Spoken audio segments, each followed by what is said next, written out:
But I've already done that, so I don't... Oh?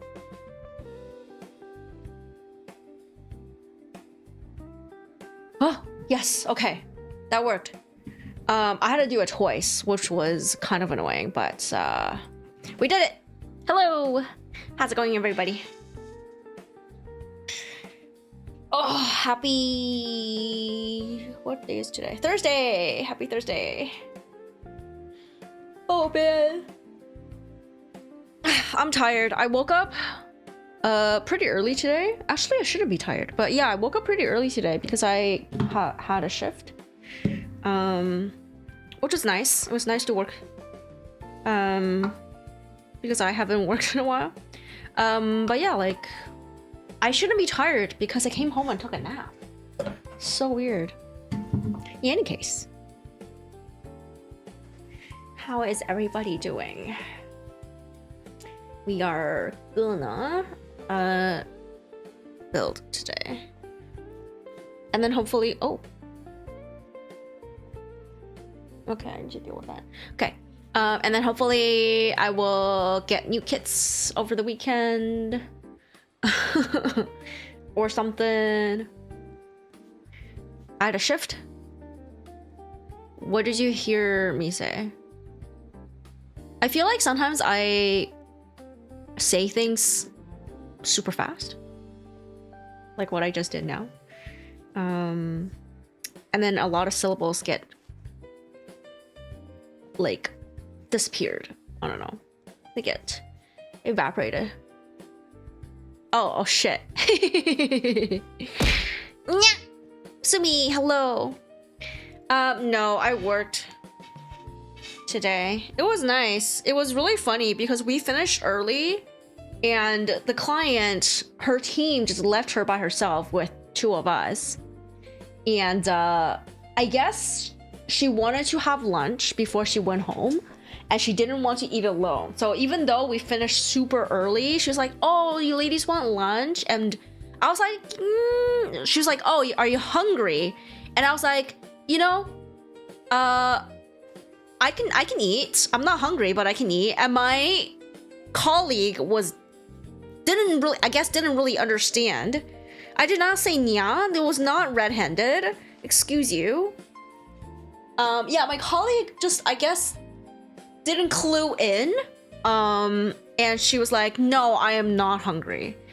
So the client said, okay, we'll wait, and talked to us for about an hour. And then she was like, okay, I feel like it's a good time to eat now.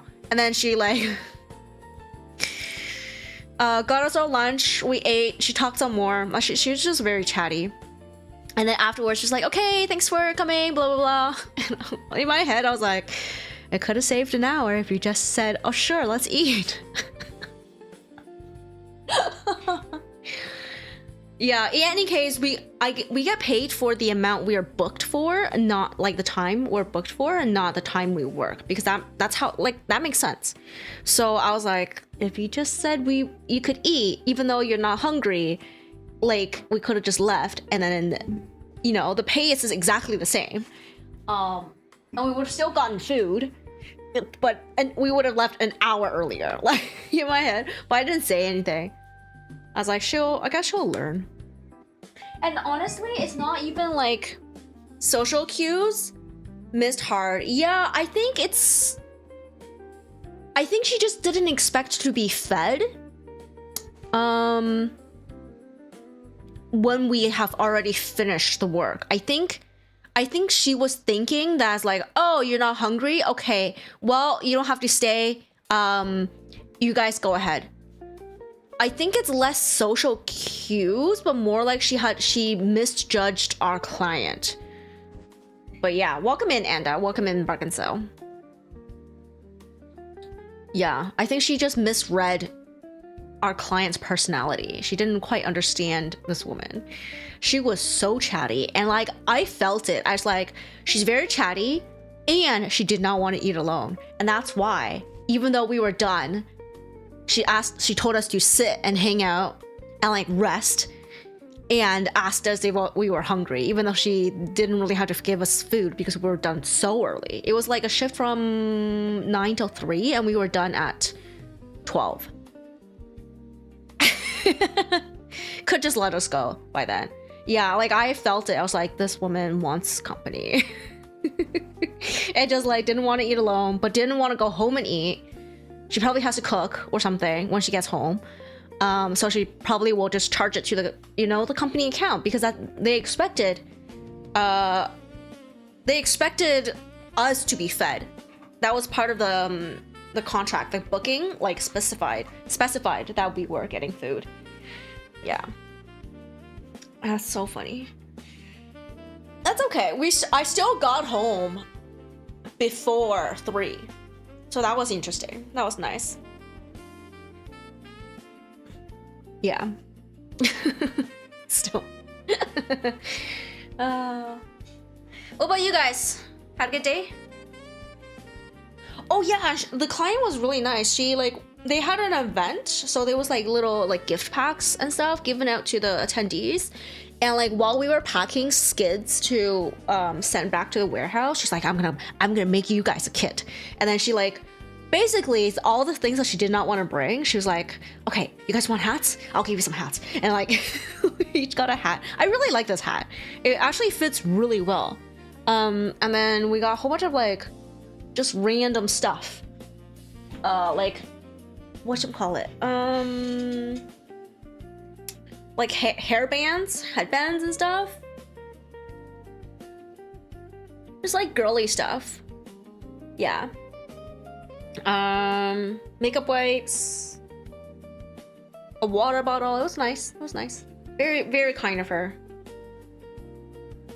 And then she's like, I don't I feel like this is a law of attraction, because usually, did I tell you guys about my can of Coke? Anyways, I ran out of pop or soda, or Coke, depending on where you're from. And I was like, oh man, I don't want to have to buy like a whole case. 80 stream streak! Thank you so much. Thank you. And thank you for the head pad earlier. Yeah, so she was like, no, I was like, I'm done. My bottle, my can of Coke, but I don't usually buy pop, flavored pop. I only buy club soda. My cans of pop usually comes when I work like gigs where there's catering. So I'll usually grab an extra can or something. But today she had like a giant pile of like half a case of water and a pile of pop, and she's like, I don't want to take this back to the office. Do you guys want it? And the other girl was taking transit, so I was like, okay, I guess I'll take it. So now I don't have to buy nothing for like a little while. I don't know how long it's gonna last me. I don't normally drink pop, but sometimes I go on benders where I drink a pop every day. I know it sounds bad. But it's not that bad. Like in a year, I probably drink like 10 to 15 cans of like flavored pop. And then I drink a lot more of club soda, which I usually just put some lemon juice in there. Time to get rounder. Oh yeah. Time to become a little balloon, a water balloon full of pop. Full of fizz, you know? Yeah, I had a great day. And I had a good nap. It was nice. Yeah, and now I get to hang out with you guys. Yay! Yay! Today's Thursday, so tomorrow I hang out with Bestie! Yay! I'm really excited. Full of fizz, full of riz. Thanks. I have 0 riz, I feel. Sen, hello! How's it going? Yeah. Pretty good, pretty good. I'm really happy for this week. Really grateful. And it's starting to warm up again. I have like, I'm like traumatized by the weather. I don't know if it'll stay warm, so I don't trust it, but it is getting warmer for sure. You really are Rizless, but it works as my charm. I'm full of charm, and grace and tallness. But I am not full of riz. I have like almost negative riz. So bad. So bad. Just prove your point. Cutest girl failure, Genova, welcome in. I'm not a girl. Actually, I don't know what I did. This one time I was like, oh my god, girl failure. And then who was I talking to? Was it you guys or was it just Neon? But the response I got was just like, that was not girl failure, that was just failure. I was like, no!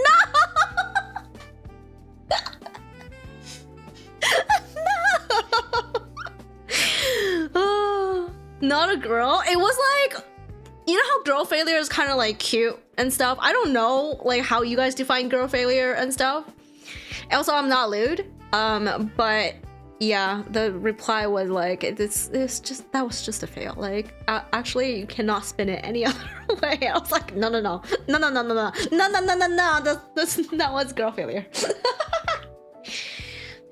This is the first time you've heard girl failure? Let's look it up. Wasn't everyone taking 3 naps a day? No, I like fucked up on something. And like, it was just like, I was like really confused. I think I just had a confused notion of something, or I did something wrong. And then I'm pretty sure I was talking to Neon, but I was like, oh my god, girl failure. And he was like, no. Girl failure. Do I want to read the AI overview, or we want to go to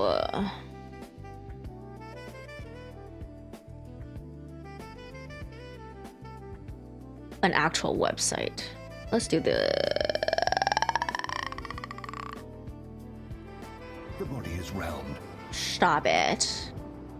Girl failure. Fictional girl or woman who is endearingly pathetic.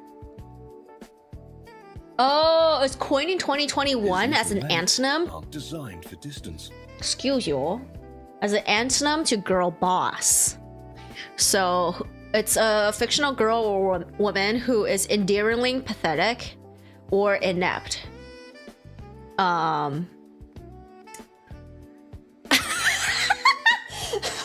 It says, see also. Poor little meow meow. What the fuck? Why is that an alternative? Why is that an alternative to girl failure? Oh my god. Yeah, I think so. Basically, the implication of not being a girl failure and just a failure is that it was not endearing. It was just pathetic. Endearingly pathetic. The new cat bio just dropped. No. What emote? What's emote? If it's failing and being cute, that's definition of my personality? No. I normally don't fail. They're calling you out specifically with that one. Yeah, I'm reading this. I was like, who the fuck put this here? See also, poor little meow meow.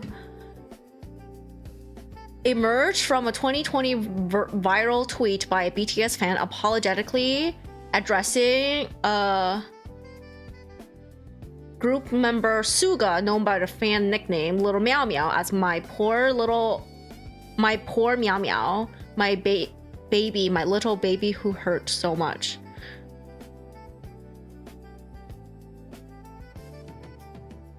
And it's just my poor little meow meow. Why?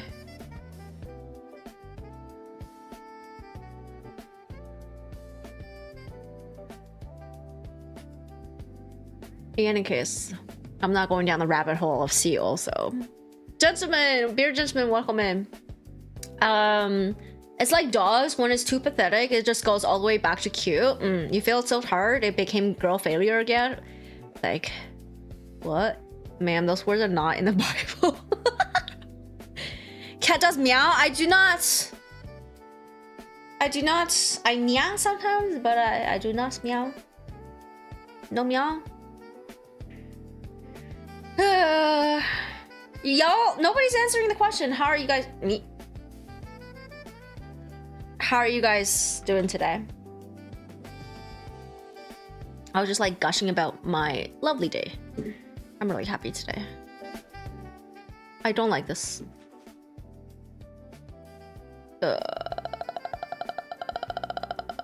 Maybe this one. I don't like it when I don't like saxophone jazz.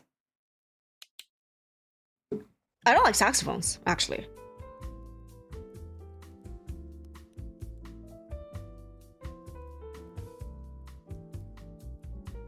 Oh, you gotta get in stream now. Get in a stream now. Your job is getting pretty. Oh, you happy you got to get in a stream? Your job is getting pretty rough. It's the only reason you're not catching up. Oh my god, you just get too late. Oh, that sucks. I hope like the job becomes not.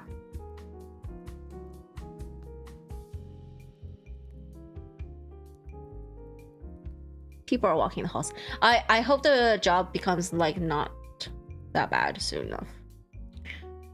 Stuck in the Overwatch mines. Oh, you had nothing good to say, so you won't say anything at all. Oh, that sucks. Thought I was just being polite. I was hoping you guys will have a good day today too, but I'm sorry to hear that. It's nothing to write home about at the very least. Was playing World of Horror. Oh, nice. Nice. I need to think of a new game to play because I do want to play another game.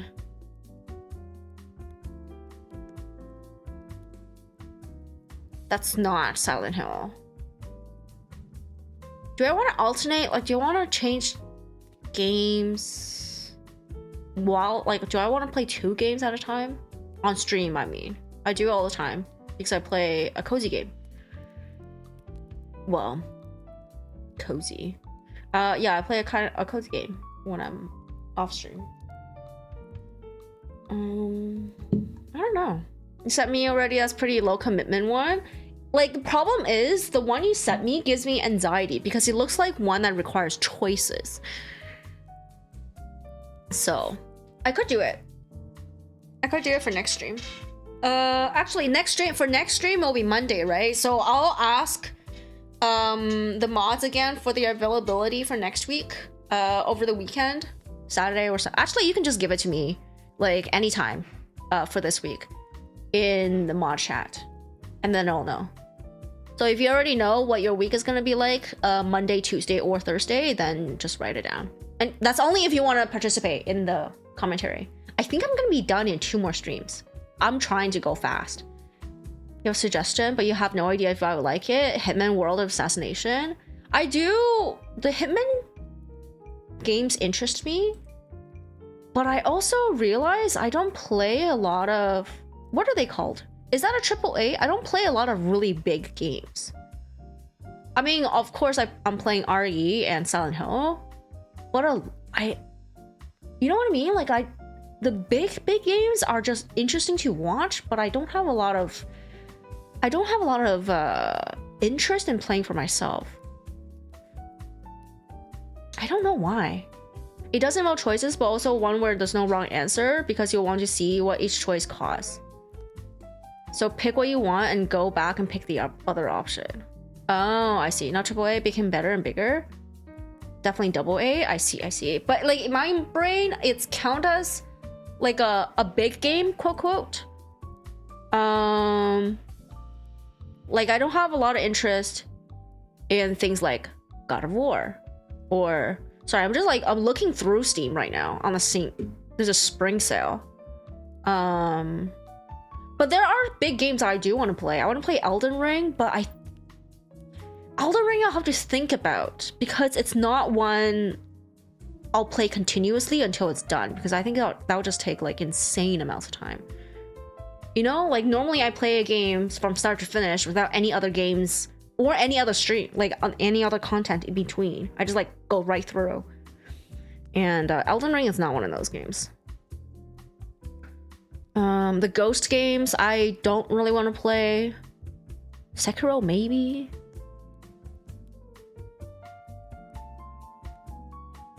Oh, I'm gonna remove Hades from my wish list.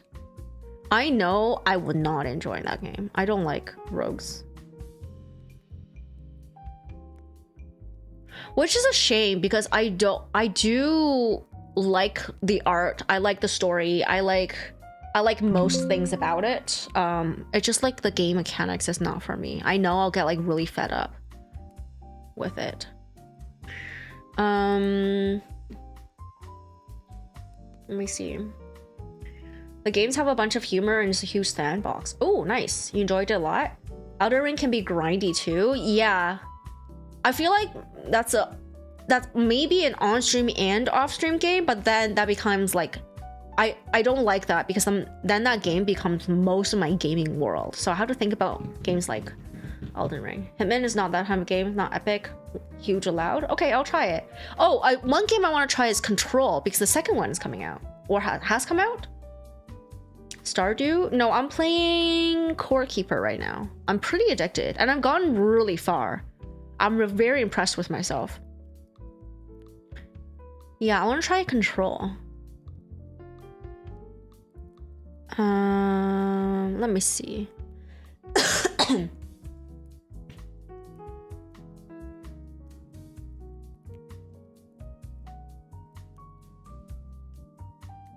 Am I?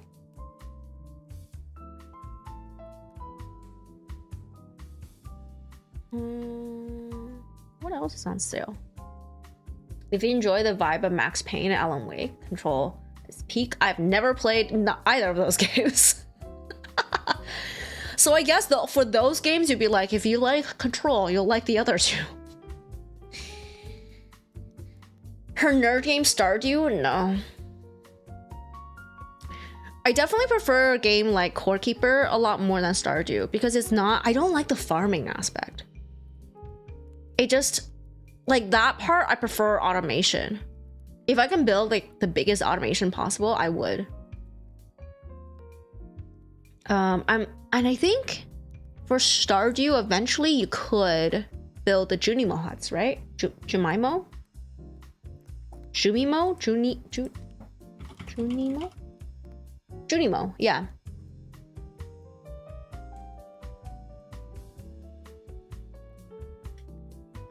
What else?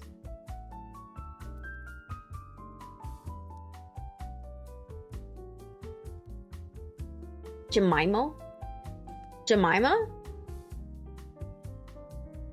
Go in Factorio and lose all notions of socializing as you dive into automation. No. That one I know I need to not touch. Because I have a highly addictive personality. I cannot do that one. Oh my god, is recommending Wuthering Waves. No, Chihuahua. It will consume my life. What else can I play?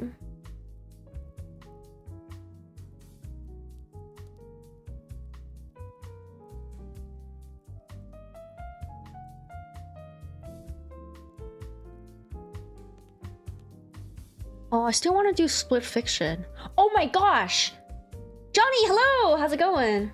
Nerd for Stardew? New. Hitman has a prologue for free, which is basically the tutorial. You can try it for that for an hour if you like the gameplay, worth grabbing because of the sale.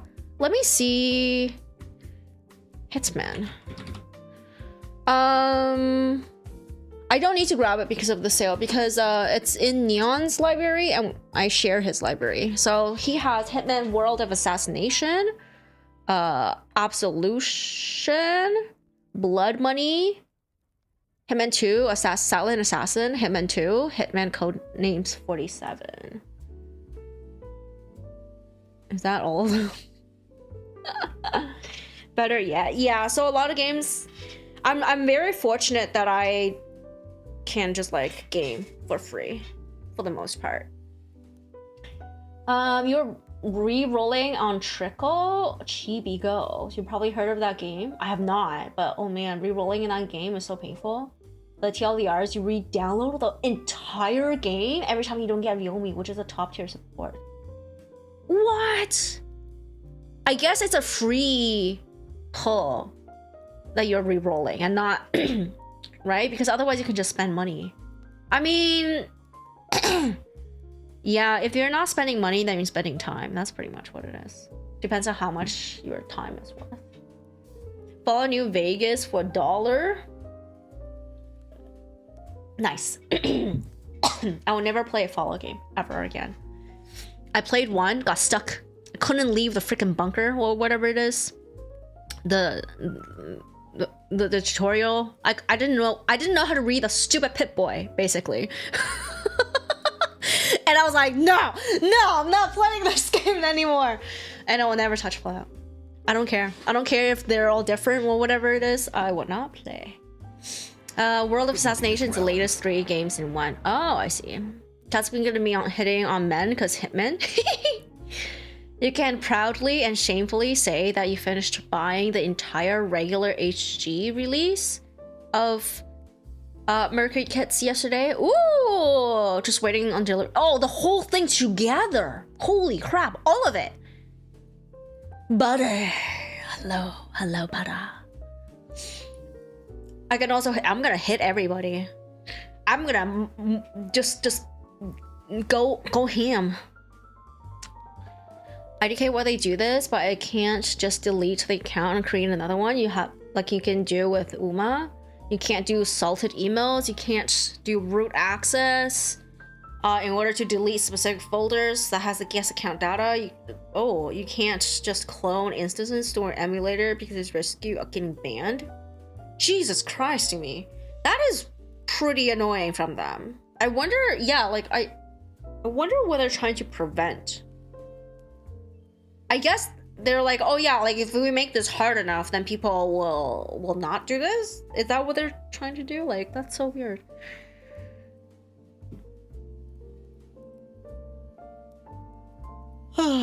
What else? No Man's Sky is on sale, but I'm scared that's gonna eat my life too.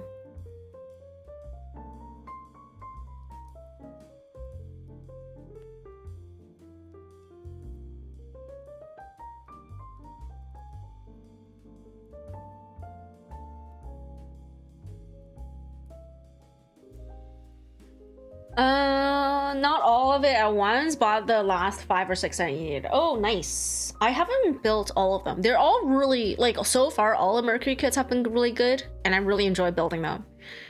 So, yeah, like, if I buy more HGs, I'll probably go through all of Mercury before I'll try another.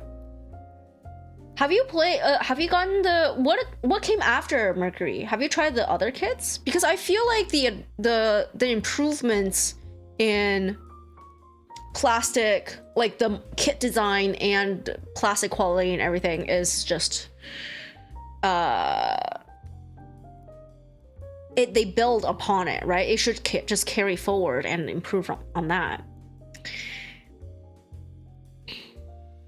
KH2?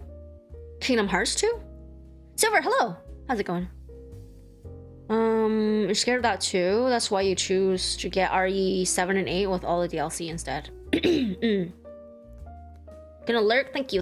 The mines. Yes, the mines. Yo, the mines are the greatest places to be. That's a fun one? No. Have I told you that, like, I played Kingdom Hearts once, and then I couldn't... The first time I played Kingdom Hearts, I was, like, still... Like, I'm gonna say, like, I was really bad at gaming when I first started. Because I never grew up playing games. So I played it as, like... When did I play it? Like... late teens. That's when I first played. Sorry, I played it. Stop it. Sorry, Papa. Endearingly pathetic. I'm glad you didn't choose girl failure, but that's. In any case, yeah, I remember when I first played it. I was very bad, so there was a race to name that stupid boat, and I couldn't make a jump on one of the cliffs, and I had to rage quit. And I was at my friend's house, and she like looked at me, and then I was like, "Can you help me?" And she's like, "No, at this point, you should just give up." She did not help me. Yeah, so I mean, I understand if I can't make that jump, I probably should not be playing that game, because that's like the most basic thing ever. But yeah. You like the gameplay of Kingdom Hearts and you can never play too much because you cringe too much at the story and the VA. True. I played a little bit of whatever's on the DS or 3DS. Maybe I might like it now that I'm finally 18. Thanks. I might. But it's just like, again, it's a little bit grindy because of the random encounters and you can like get items or you can improve on stats. I pretty much just button mash my way through the games like that.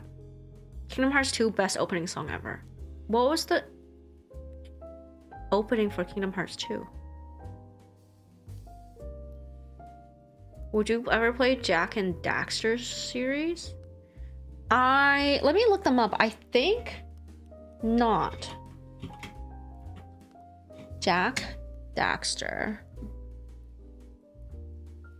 Is it loud?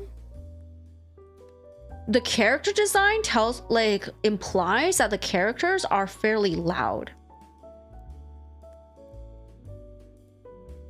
No? Like their personality's loud. Because it looks somewhat like those no. PS2 platformers, very funny, nice story. Maybe. I'll watch a video. Maybe Daxter is. Yeah, it's like it feels like a personality clash, but I'll look into it. I'll leave the tab open. Ratchet and Clank is worth a try too. Seed Freedom kits came after Mercury. Not really interested in Seed Freedom besides Zegok. Oh, both PlayStation mascots. Yes, I do remember seeing Ratchet and Clank on PlayStation things. Spyro, yeah, I remember seeing that, and Sonic. Sanctuary.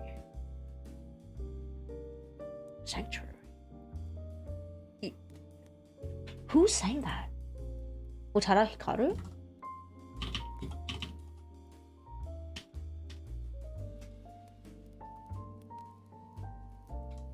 Yeah. I was like, that name is very familiar. Yes. But she's a genius though. All her songs are good. Yeah. Are the seed kits? Is it the design that you're not interested in, Johnny? Or is it just like the build? Seed Freedom HG.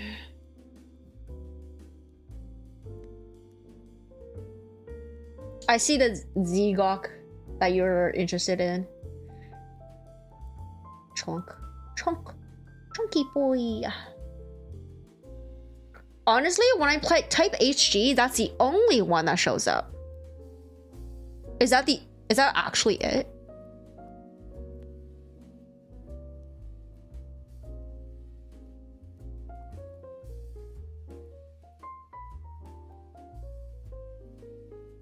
Well, you know what?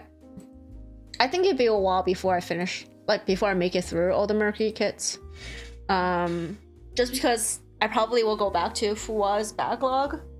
And the Mercury kits are my backup in case I run out. Which I don't think I will. But it will be just a planning thing. It's not like I would have no kits. But rather I forgot to replenish from Fuwa's backlog.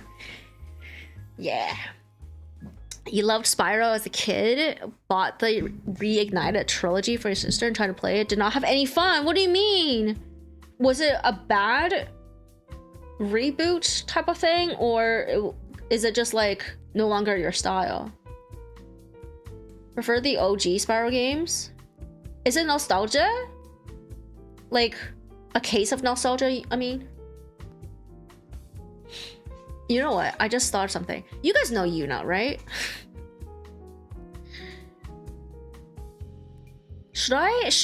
Okay, so Yuna is working her last day today. Now that she's free, maybe I can get her to play Split Fiction with me. You guys wanna see that? Let me go ask her. I just remembered that I wanted to play that game with her. Well, it's either with her or Mammon, but Mammon's still dying from work. I think I can probably coordinate with Mammon though. Yunar!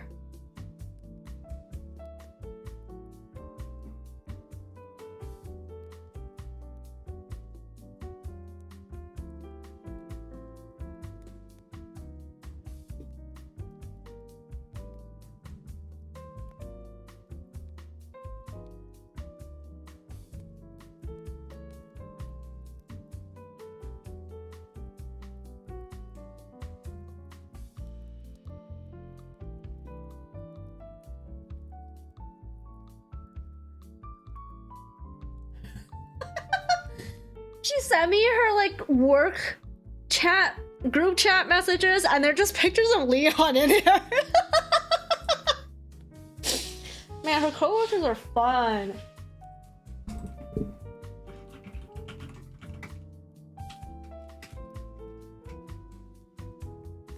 I want coworkers that like are fun, but mine, I don't think any of my coworkers, well, most of them are gamers, like of this level. A lot of them will obviously, they'll play sports games. But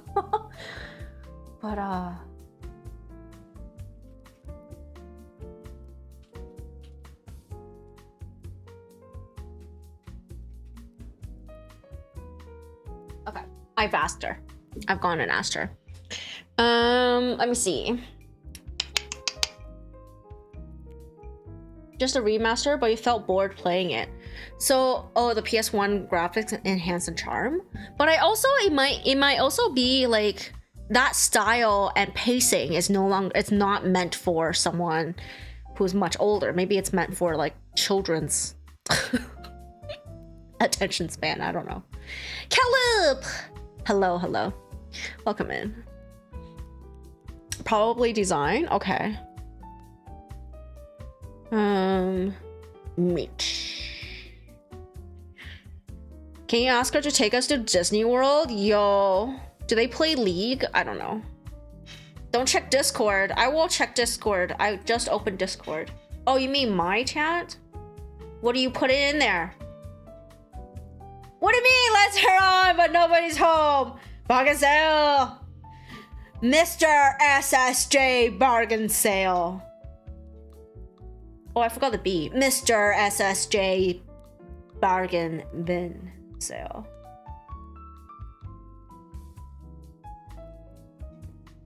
No, the B. Hey, Clerics, hello. How's it going? Welcome in. Speaking of sport games, 2K26 is it's only 20 right now, I think. I have no idea what game that is. Is it all sports? Is it basketball? Is it soccer? I used to think the same. This is for children. Nostalgia can't make it fun. You had a blast with Banjo-Kazooie last month. Okay. Yeah, some games I feel like stand the test of time because I played. I feel like Psychonauts, its target audience is much younger than I am, but I had a decent time in it. It was a little like I can feel like it's for children, but it was still a very good game. She used your full name. You mean Big Trouble? 2K is a series of sports games. Psychonauts is more adult oriented. Is it? It did not feel like that. Like the way the dialogue, the themes it covers is really dark. I think it's like old Disney, where it's aimed at children, but it has plenty for the adults that children don't understand. Because some of the stuff they say, you're like, what the hell? But I think it's meant for like teenagers, I think. Late teenish. Yeah.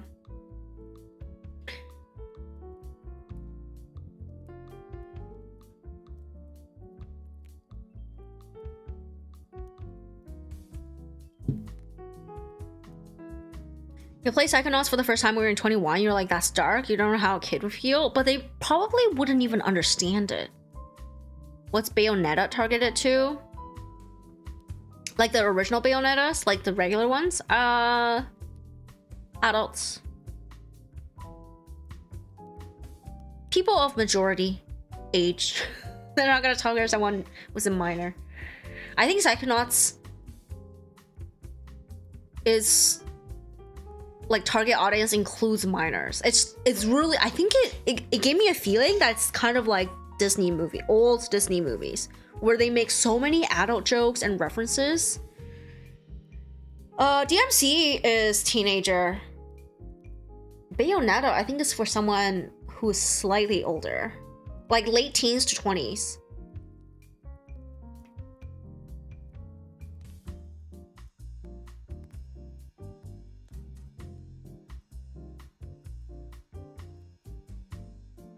Yeah, that's what it feels like. But I haven't gone through DMC or Bayo.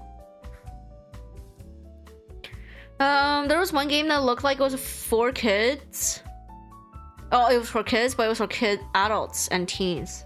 Oh, I see. The only Bayonetta game I played was the Origins. The Cereza game. That was really good. Conquer Bad Fur Day. I think you mentioned this game before. But yeah, Bayonetta or Bayo. Nope. It was a Switch game. Yeah, Bayonetta Origins. I really liked it.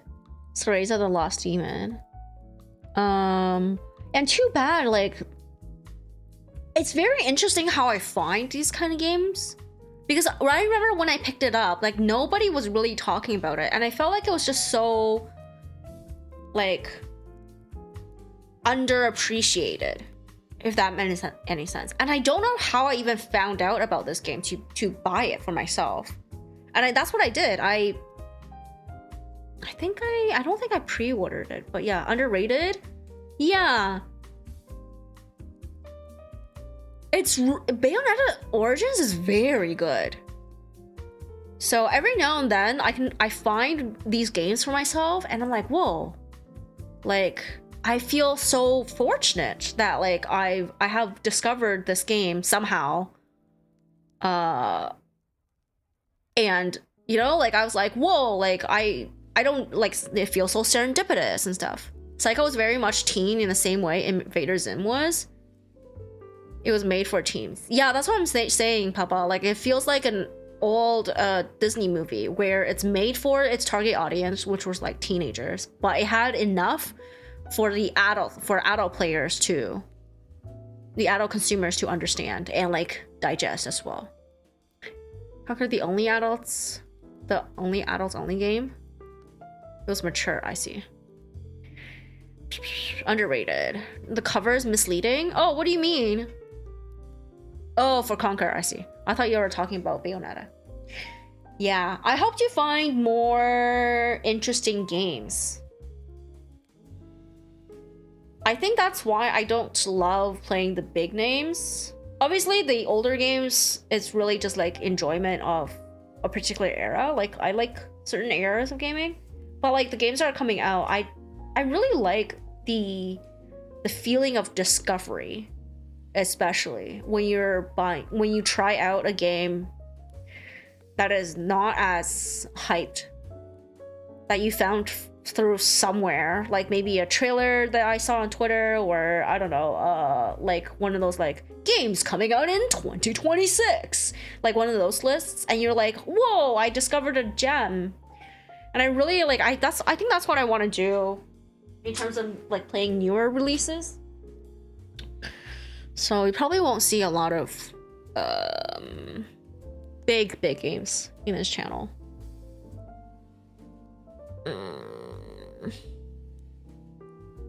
If you could go back, what game would you want to play as a kid?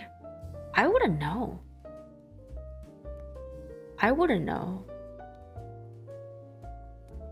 What games? What do you like? What's the point of going back as a kid to play it? I understand trying to play again for the first time, but in terms of like, are you asking what game do you think a child version of you would have benefited from playing at that age group, Greg the Grim Reaper was the best in that game.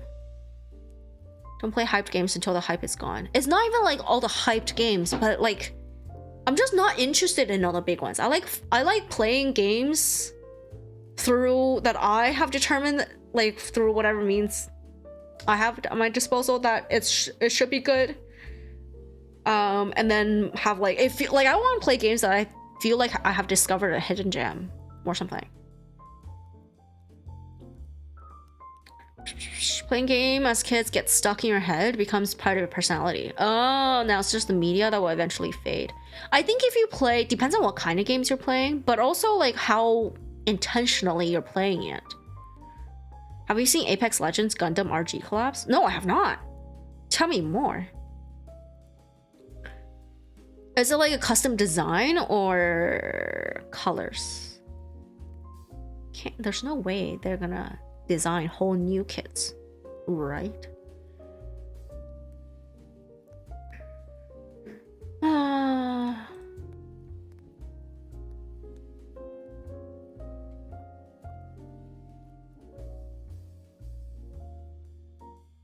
Fire Emblem. Wow. I can't play any games of that sort. It feels grindy. It's the one where you move around like turn-based, right? Advanced Wars had a remake for the Switch a couple years ago, and it was everything you loved about it as a kid. Oh, I see. You always wanted to play Fire Emblem? What game? Alright, everybody could answer this question first. Silver's question. What game would you want to play as a kid? My question, I guess it's like a much more common question. What game would you want to play again as the first time? Like you want to experience again for the first time, if you could.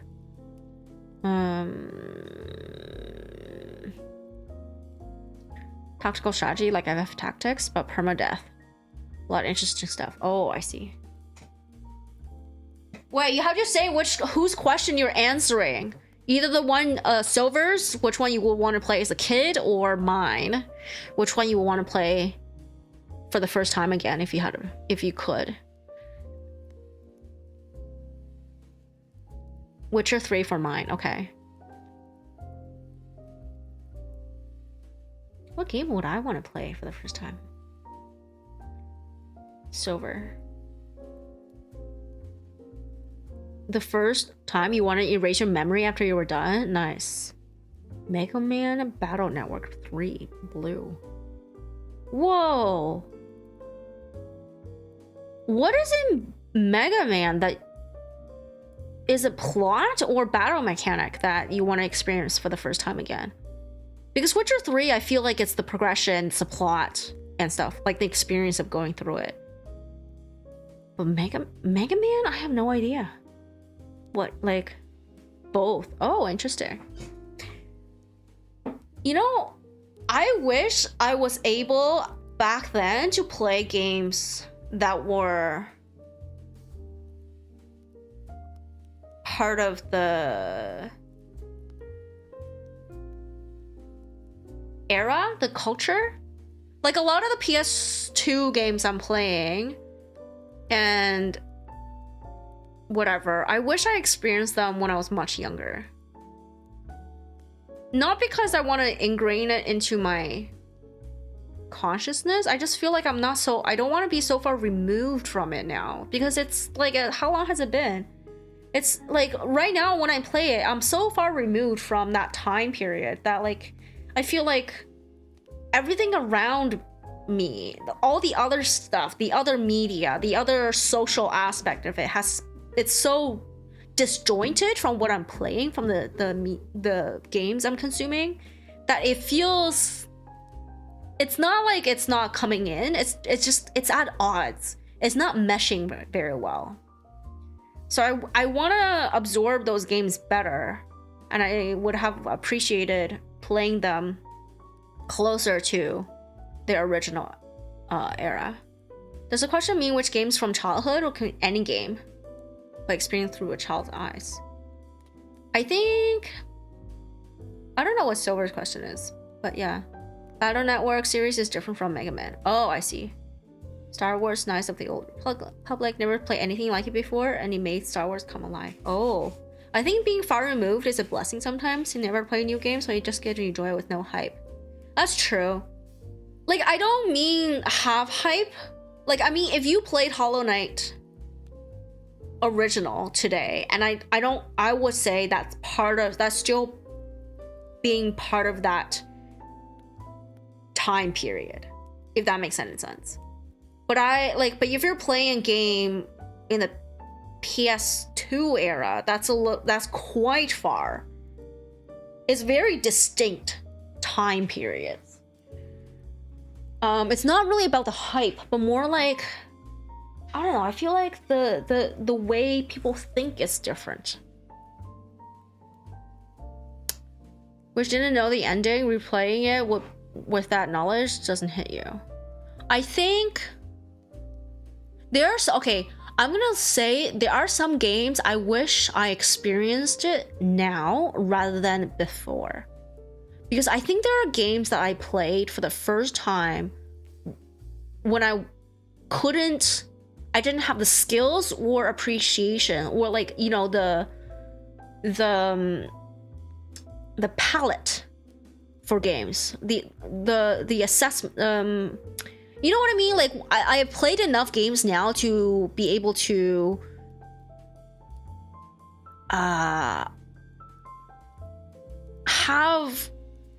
a feeling for an opinion of a certain aspect of gameplay, of story, of writing, like who it's for, pacing, everything. Like, being very not critical, but like what is the name for connoisseur? Be very do you guys know which word I'm trying to use? I'm a pro gamer now. I'm definitely a more educated consumer of video games now. And not just like educated as in knowledge, but also educated as in taste. And I feel like there are some games that I wish I played for the first time now. Because when I played them before, I understood it was a good game, but I couldn't appreciate it the same way.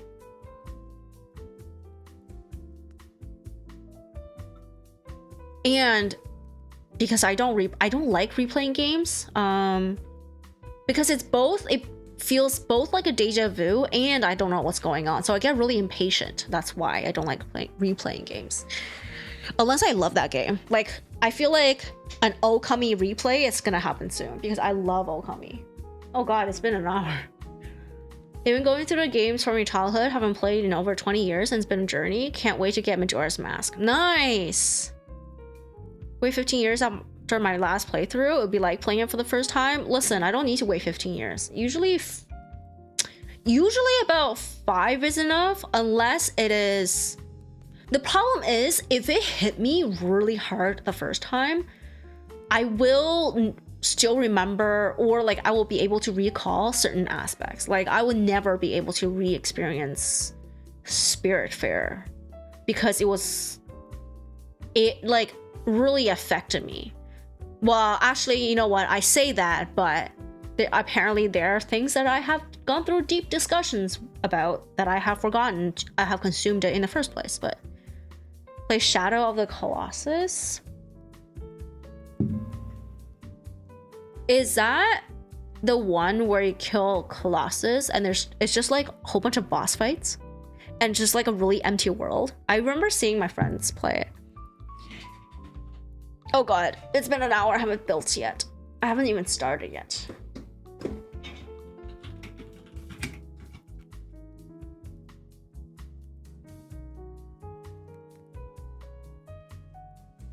It's a work of art. Okay. Yeah, I'm willing to give that a go. I think for a long time, whenever I see videos or clips of it, I just felt...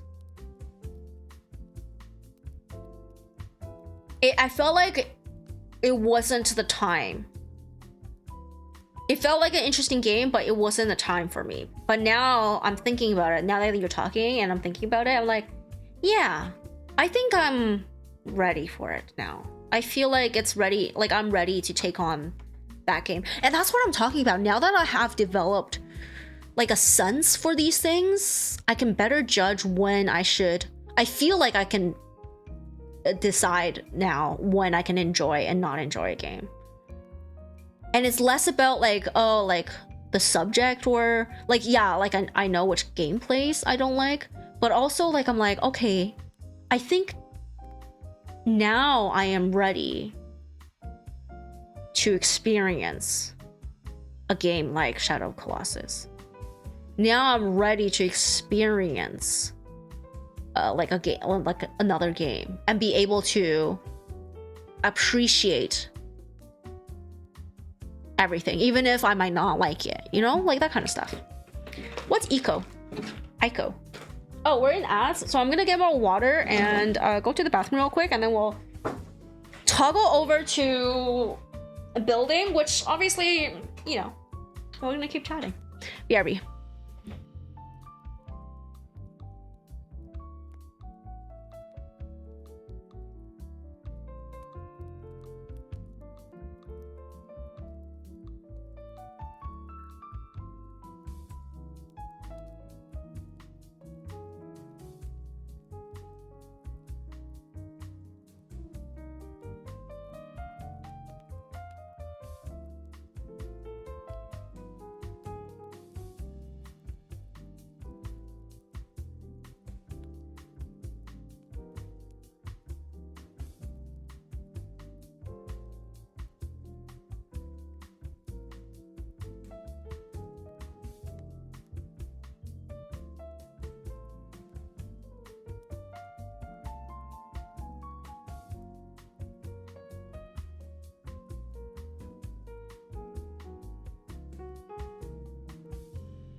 The first game.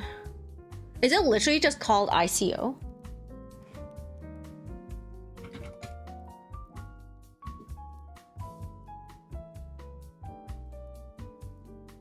It is. Boy meets girl concept.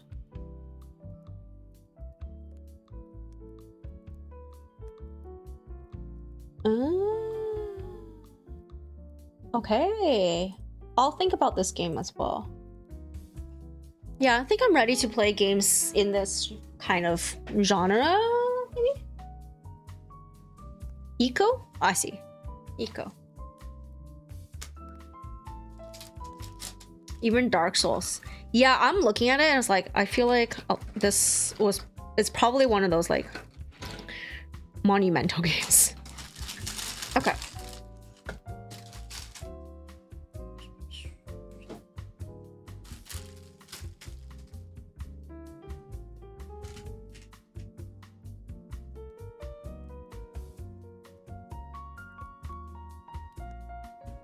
Hello, everybody.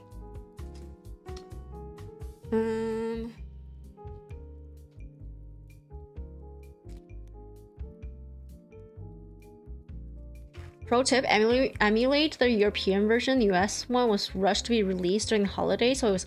Whoa! What's the difference between the two of them? I would have expected that to be the same. Why do they have to do another one?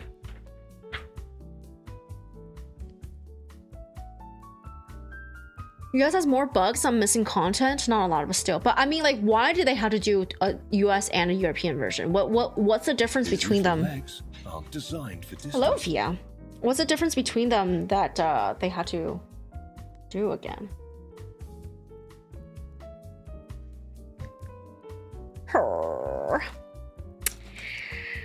What's up?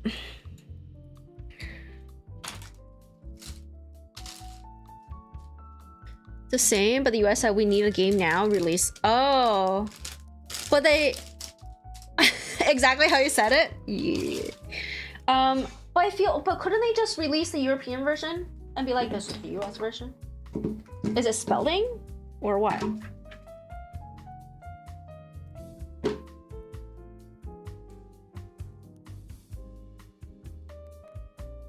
D241. You bought so much stuff this month? Oh god. What did you buy? I'm good. I'm really had a really good day. You didn't understand the question. I meant you said the US version was rushed and it was rushed and not finished. But why was there a European version at all when there's already a foreign, basically there's a Japanese version and a foreign language version, the European one. Why did they make another one? Or, you know what I mean? Like why didn't they just make one foreign language one and one for the local market?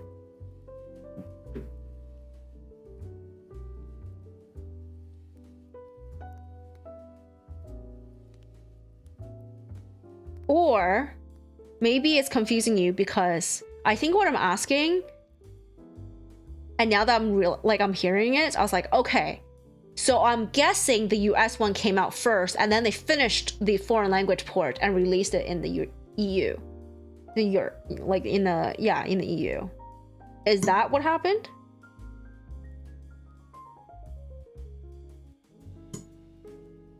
You sold a music instrument you don't use anymore. Use that money to buy some things off your wish list, like new clothes, rhinestone belts, the Shark Flex style.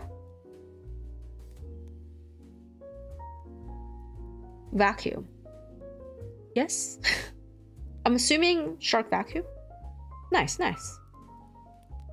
I'm glad you were able to treat yourself.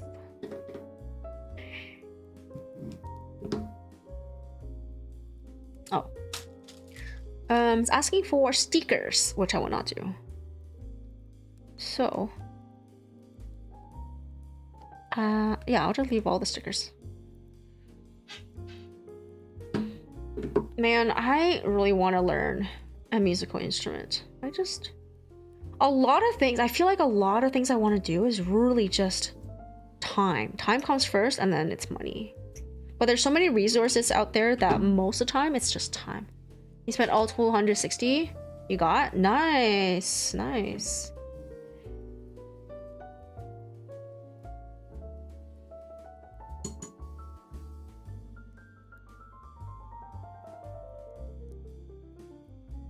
Were they like fashion clothing or were they just necessity clothing? I feel really, not really, but like I feel upset when I have to buy necessity clothing.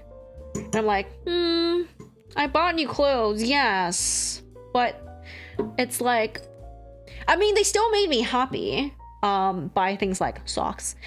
But I'm like, but like, and it's not like the fancy, like cute socks or like tights or stockings or anything like that. It's just like socks I need to go to the gym. I mean, I don't go to the gym. Socks I need for like tennis and stuff like that. I was like, okay, I need them. I'm happy to have like stuff that fits me, but I wish I wish they were, you know, more cute fashiony things.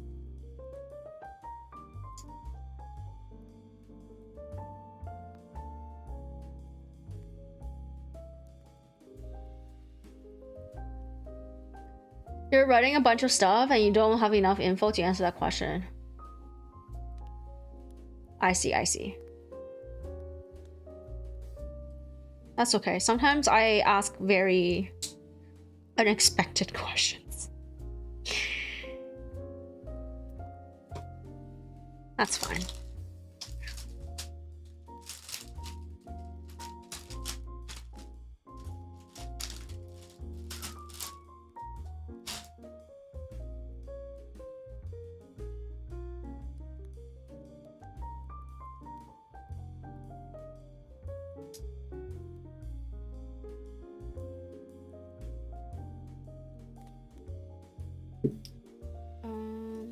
819. I guess necessity, since it's to embrace your style. You're dressing. Yeah, but it's like fashion. I'm in necessity. Oh, not necessity. Yeah. Things like, I just, necessity stuff are like boring things like plain socks for sports. Or, you know, like you just need a new pair of running shoes. You need sports bras. I mean, they can be pretty and exciting, but it's not like, oh my god, it's fashion, I'm gonna like accessorize with these and stuff like that. They're just like, you need them for a very specific task. Yeah, these are for fun. Nice. I'm just a little upset when I have to make necessity purchases. Like I need to buy new pajamas. And I'm like, I don't want to spend money on this shit.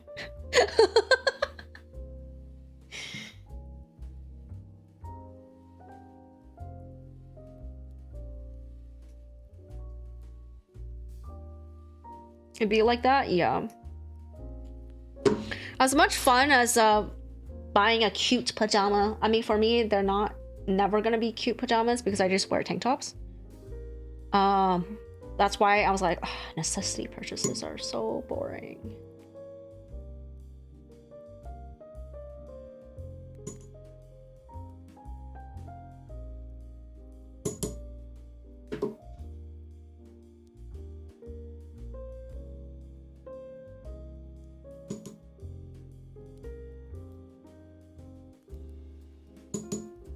Right, unless you won't wear them. Maybe you can sell your old clothes you don't use anymore. Where would I sell it?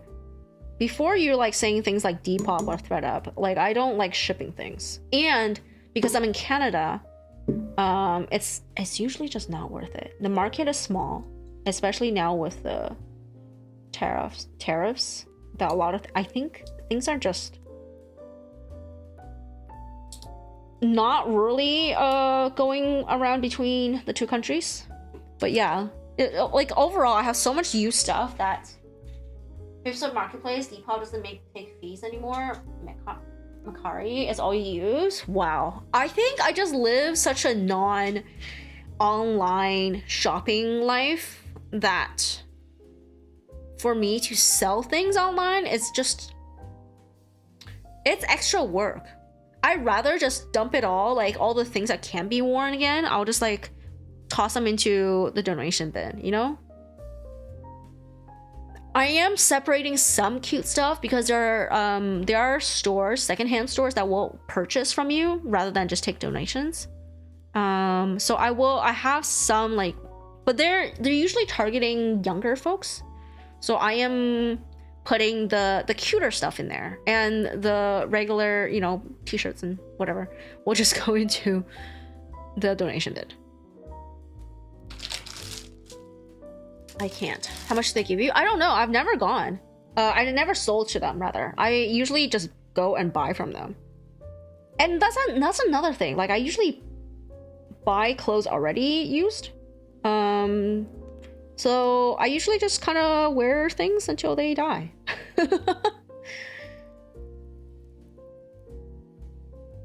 So there's not like really anything to sell.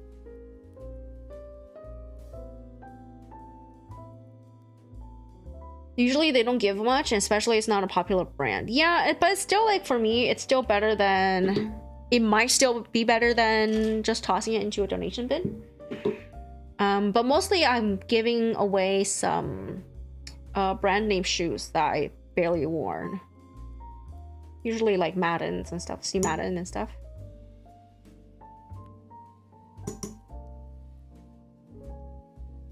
So we'll see. We'll see what they give me. I feel like even $10 is more than, you know. Even $10 is more than what a donation bin gives you, which is nothing.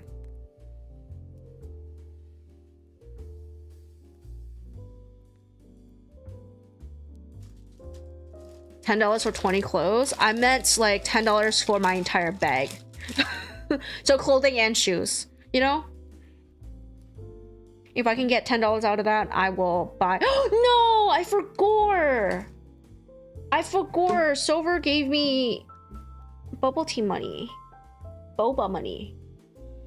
Sorry for the Canadians. Sorry, For the Americans, the Canadians call it bubble tea instead of boba.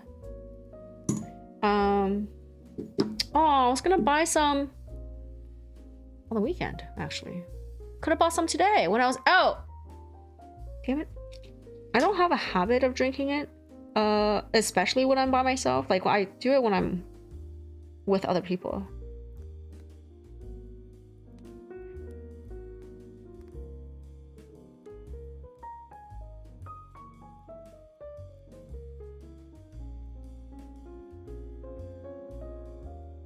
But I feel like it's also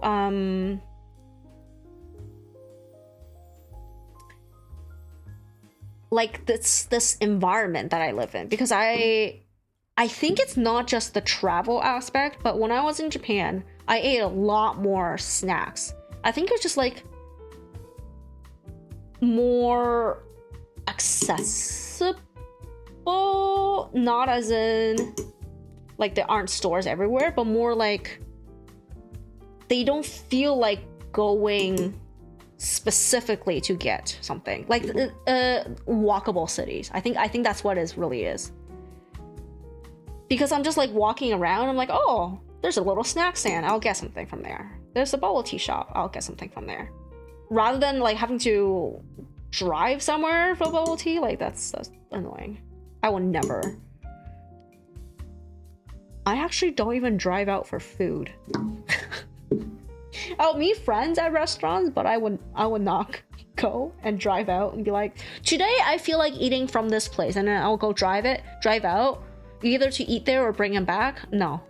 And I don't do delivery either. Like, it's I think it's just I don't know why I do this, but yeah. Just feels like such a big deal. I'm like, oh, fuck this shit, I'm just gonna eat instant noodles. Bro, I live such a boring life, I feel.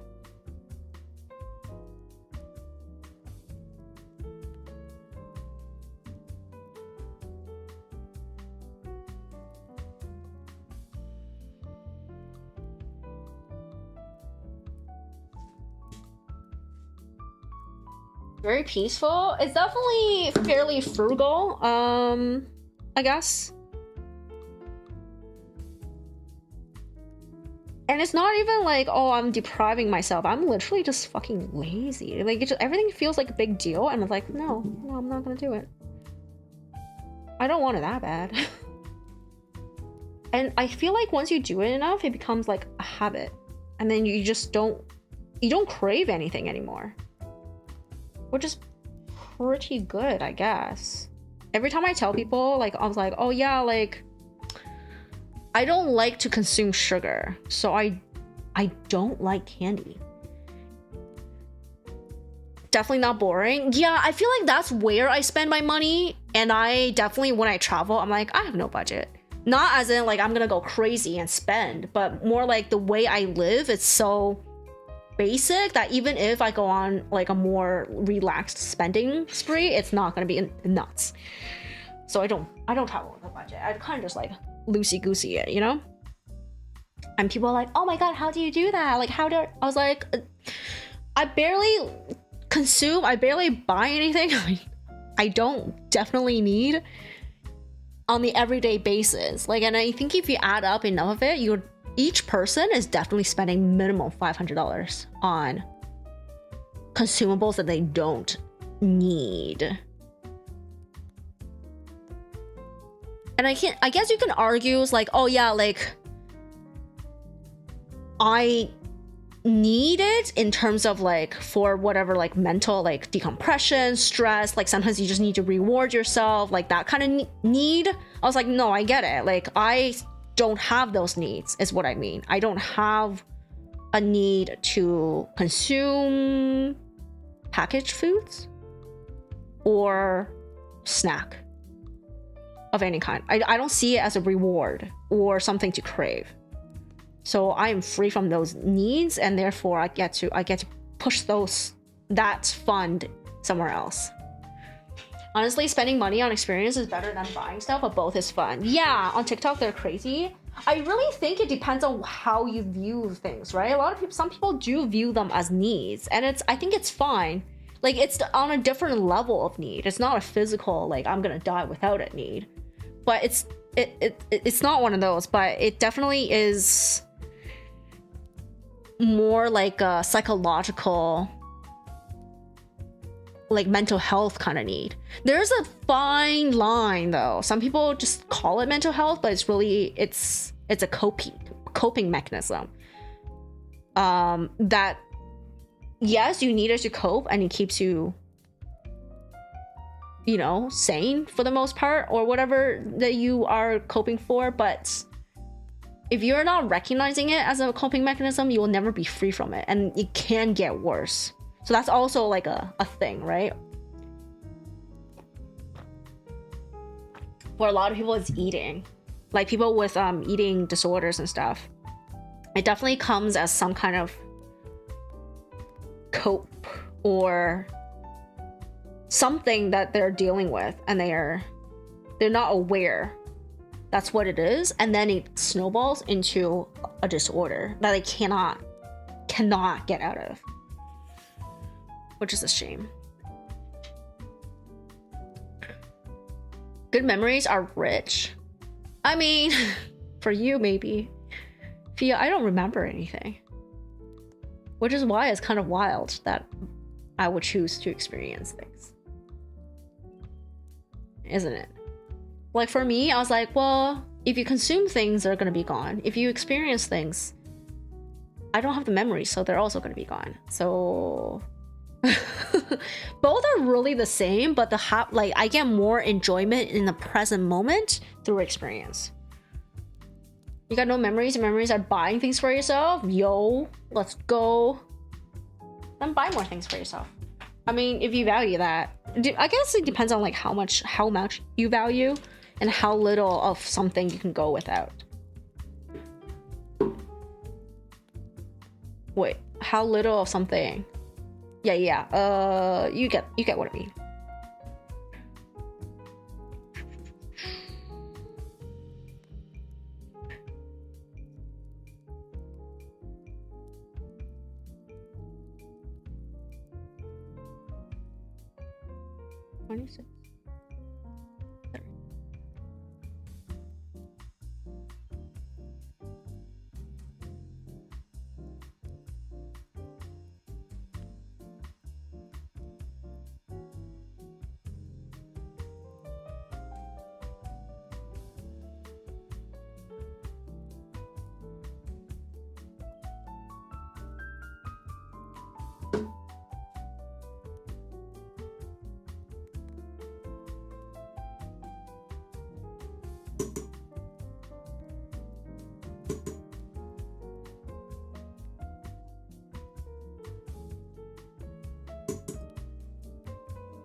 Which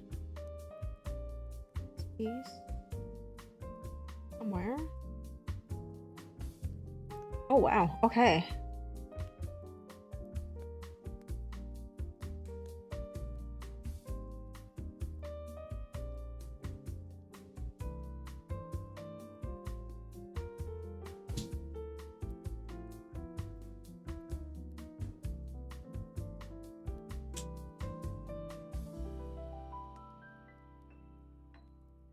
Man, I kind of want to travel again. It's crazy to talk about. I want to go somewhere.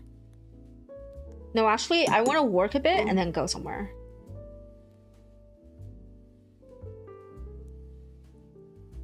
Alex, hello. How's it going?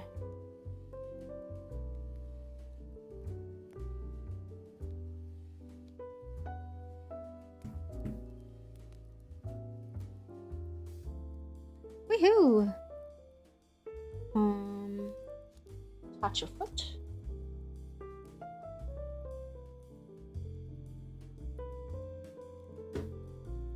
B24.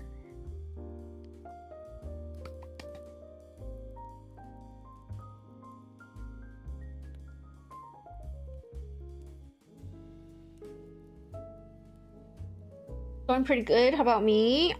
Great. I had a really good day today, so I'm in a very, very good mood. But for some reason, I napped and I'm not sleepy, but I'm tired. So weird. I feel like maybe I overslept, but I also like I napped and I woke up naturally. Like I had an alarm, but I woke up naturally. So it wasn't like I was jarred out of my REM sleep or whatever it is and all that shit. It's kind of weird. Probably still getting used to daylight savings. Girl! When you don't work, there's no such thing as daylight savings.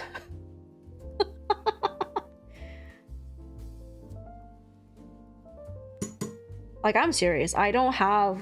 But, girl. Unless... Okay, so I'm saying, like, you still need to fix your sleep. No, my sleep is just messed up because I game way too late. Like, I was like, oh, yeah, I'm gonna, like, you know... I'm gonna end my night around 11. I'm gonna get ready for bed. And then I'm gonna sleep by midnight. And I'm gonna wake up early. And I'm gonna do all these things and blah, blah, blah, blah. And I'm like, no, I'm gonna play Core Keeper until, like, 4 a.m. in the morning. Let's go. And that's been fucking me up.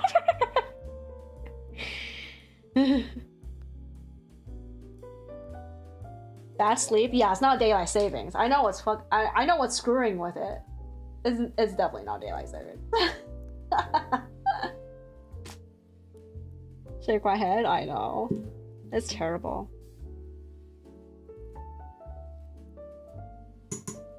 Yuri, hello. Welcome in as well. How's it going?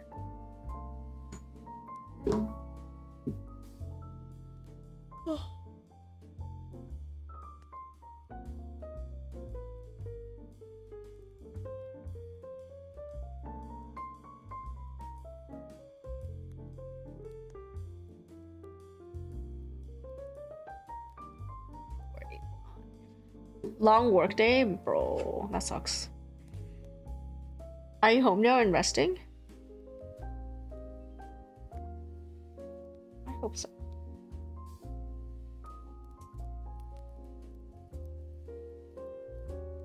The only thing I don't like about today was the food. I did not like the food I had.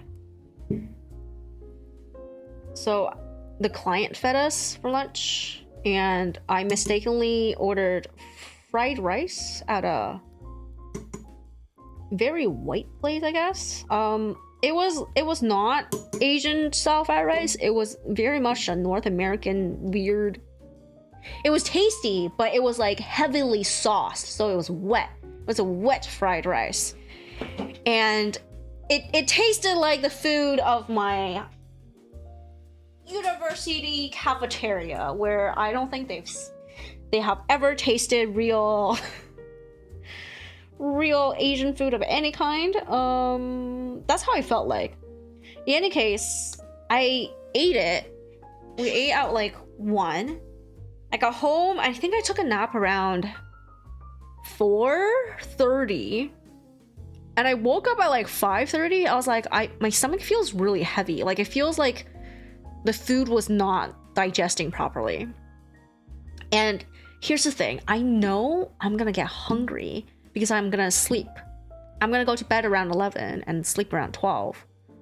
And because I'm streaming, I have to eat before stream. So even though I felt like the food hasn't digested and was sitting really heavy on my stomach, I ate the other half, the leftover half, before stream for dinner. And that's the only thing I'm not happy about today. It's because my tummy does not feel fantastic. It just feels so heavy. Yeah.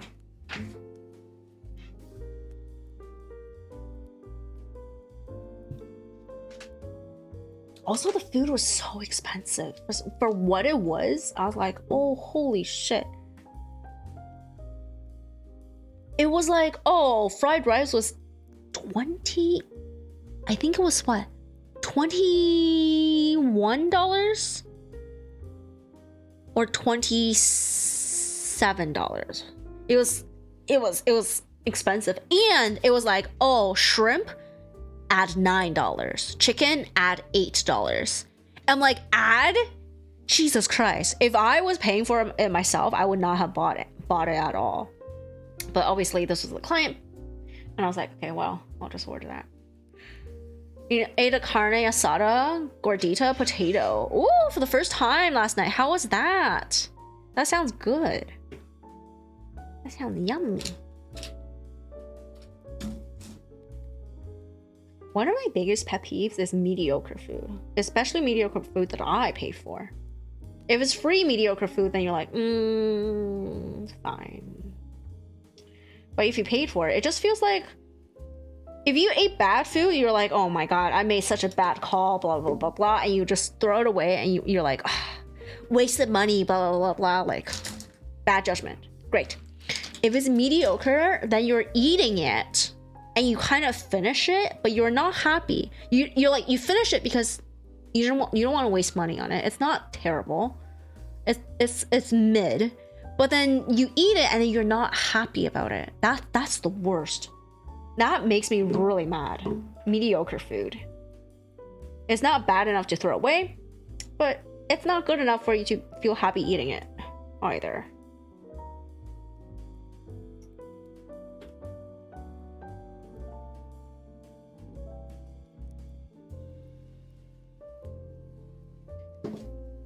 Shit was bussin', need sour cream and green onions with it to top it off. It was street taco vendor godpole. Nice. I hope they stay around for a very long time for you then.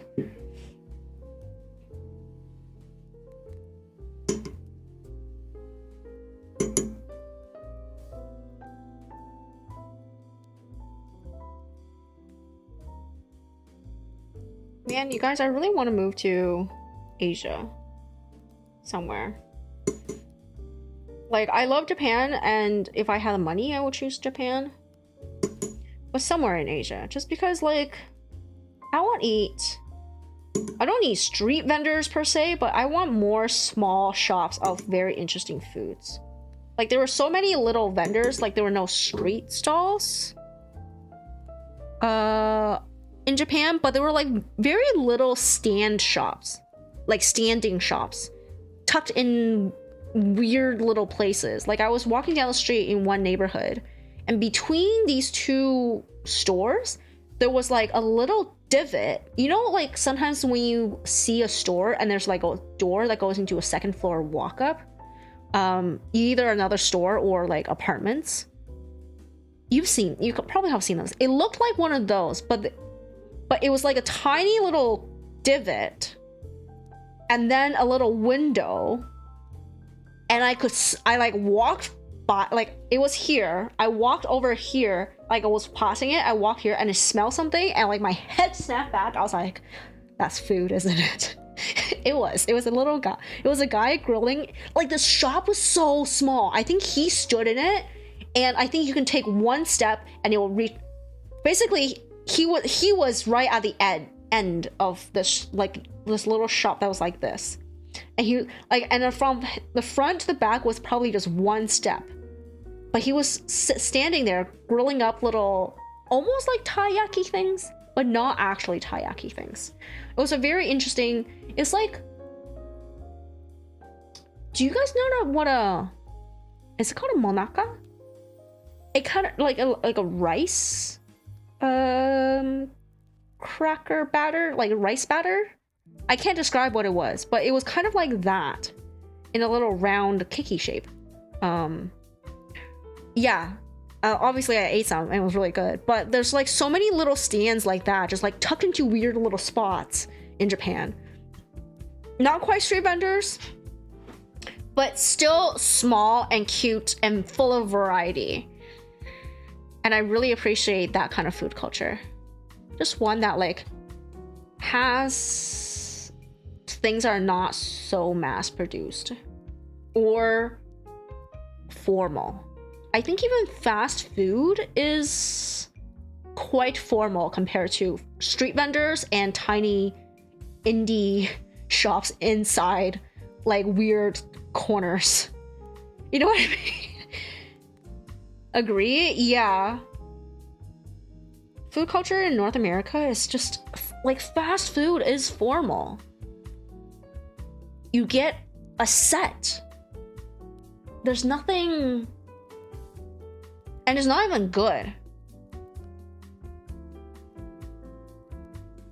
Yeah, and a lot of fast food now, like a lot of like places, well, everything in North America, I feel, because we're not in super walkable cities, neighborhoods. Even with a walkable neighborhood, we don't have teeny tiny little stands like that. That just need so little to function, and they can churn out like just one product and churn it out really good, or you know, or have like something really strange. So it's a shame. It's definitely a shame.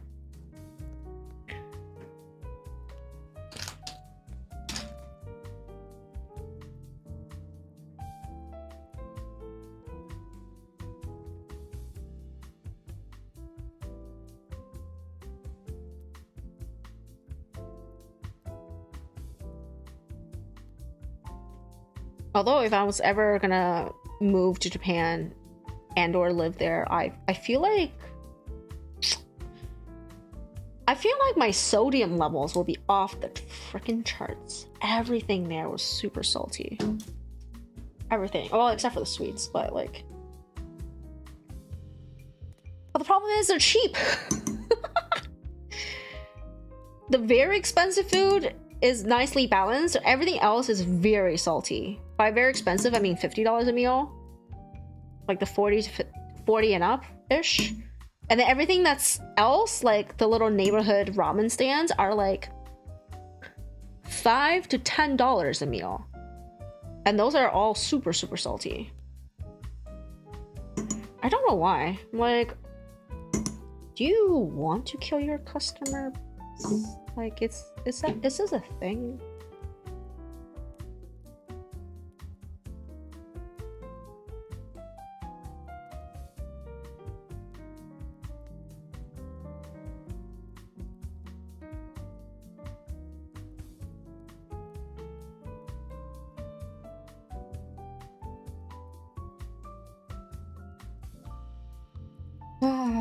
But yeah, if I lived there, that would be pretty bad for my health, I feel. Because I most likely would not cook. Then I guess. Yeah, probably wouldn't cook.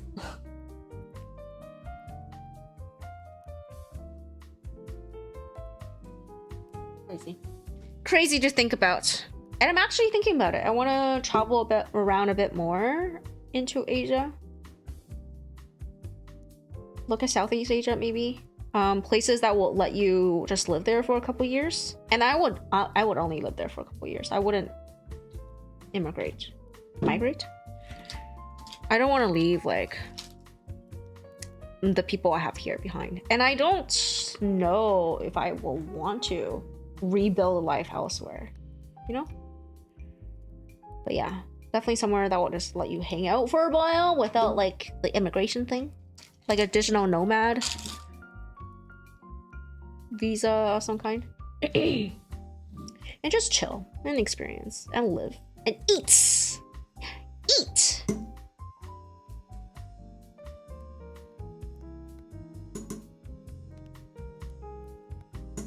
That's really what I live for. To eat. And also to buy stuff. But really to eat. Maybe I should have said to create art and wish for world peace. But alas.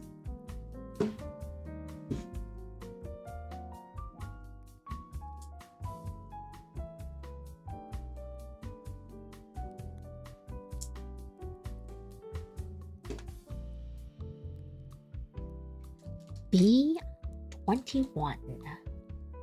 B29.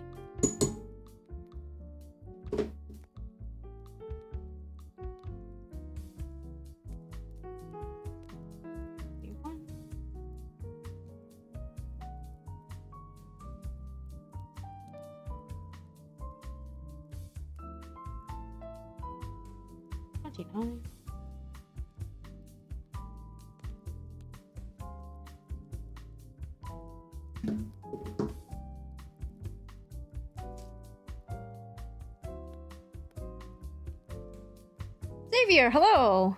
How's it going?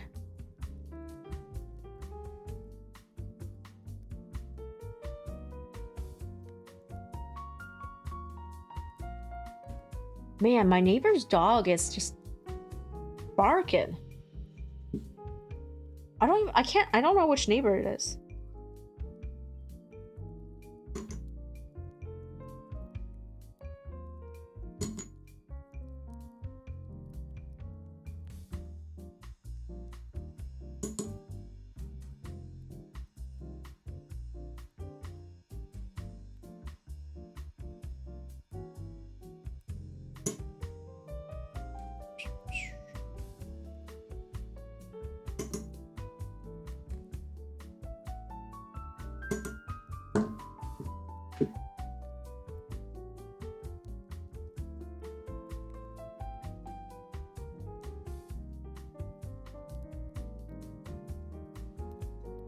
I like that the second side is always faster.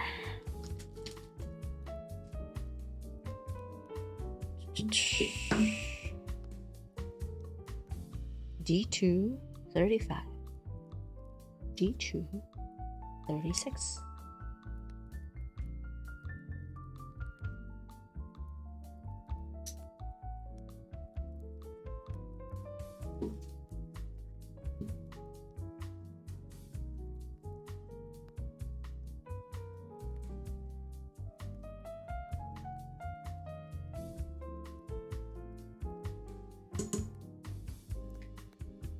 Hotel Dusk OST. I have not.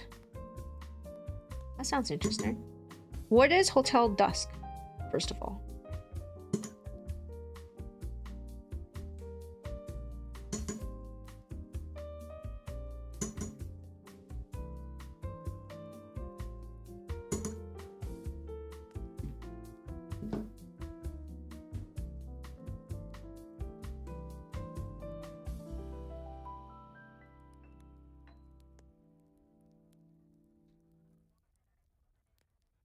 Classic DS puzzle visual novel mystery game. Oh, interesting. Do you know who did the OST? Who the composer is?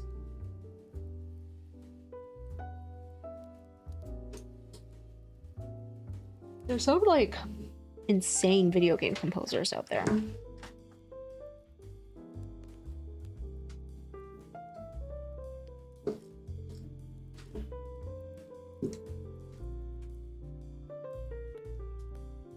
Satoshi, oh cool. Interesting. That's not a composer I've ever heard of. What else have they done? Let me see. Show me the wiki. I want a wiki. No, I don't want the IMDb Pro. Give me a wiki.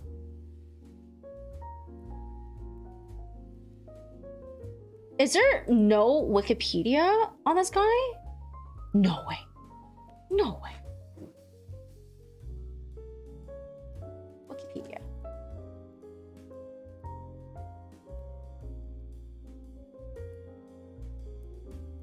Holy shit, there isn't. What? Why? Okay, so IMDb it is.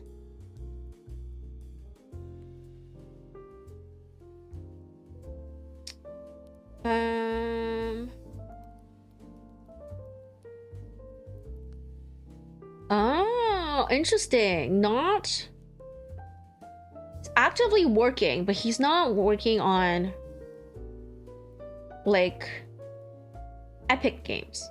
Like very Because a lot of Mario Party. Interesting.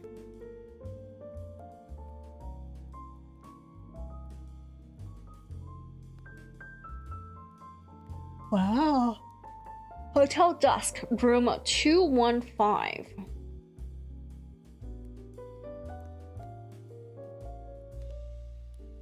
Man, I wish I could enjoy visual novels. They're just too slow. Like, the pacing is not my thing. Your driver just updated. Oh, I was saying, like, it's wild that this guy does not have a Wikipedia page. But yeah, he doesn't seem to... I just sneeze. No, it's gone. Okay. He doesn't seem to do a lot of, what I call epic games, like games with like a whole like story arc. He did a lot of Mario Party.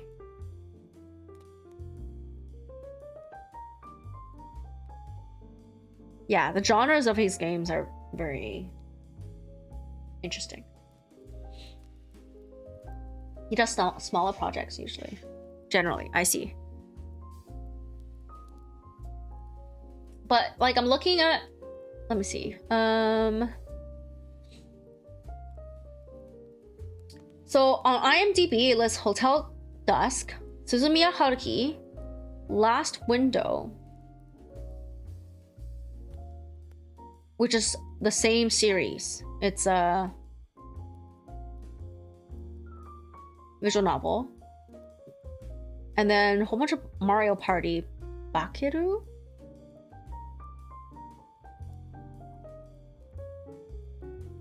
Yeah. He doesn't do like the bigger, how do I describe that one? He doesn't seem to do like the big story arc key type games, but more like individual stage type games. If that makes any sense. Just from like my impression of those kind of games. I have never played it. Obviously, cannot make a true judgment. So how to beat that one? Mm-hmm. Are you a big fan of his music? B26.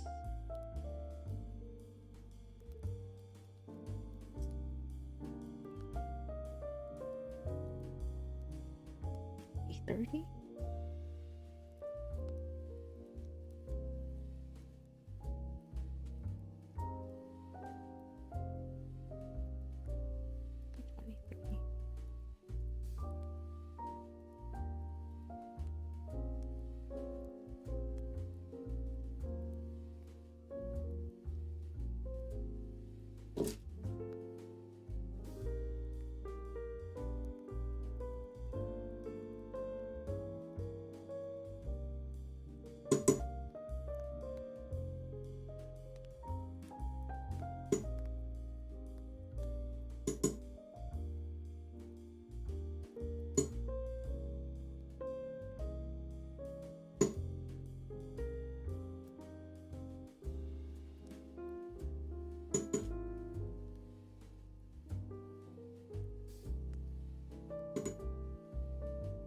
Dog is just going nuts. I mean, you guys can't hear it, I don't think.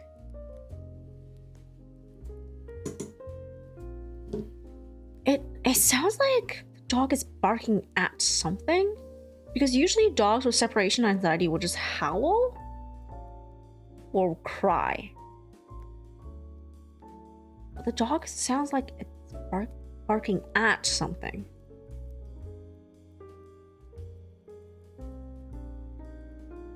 But it's not like a bark, bark, bark, bark type of like aggression bark. It's so weird.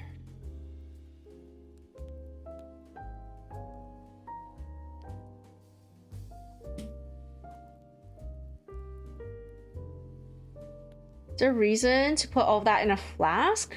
I just haven't emptied it, but yeah, like where else would I put it? It's kind of like basically a mini garbage can on my desk. I just haven't emptied it yet. 'Cause I'm lazy. And I specifically have a glass one so it doesn't tip over. Because I previously had like just a little plastic one and it tipped over and spilled everywhere. And the static just makes all the tiny plate things just cling onto things. I was like, ugh, so annoying to clean. Yeah. I usually empty it between every kit, and then I got lazy and it's just accumulating on my desk now.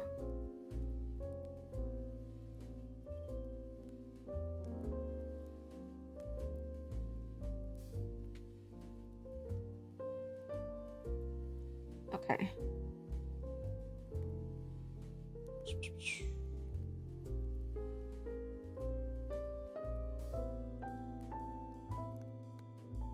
There. Oh my gosh, you guys, I'm going so fast.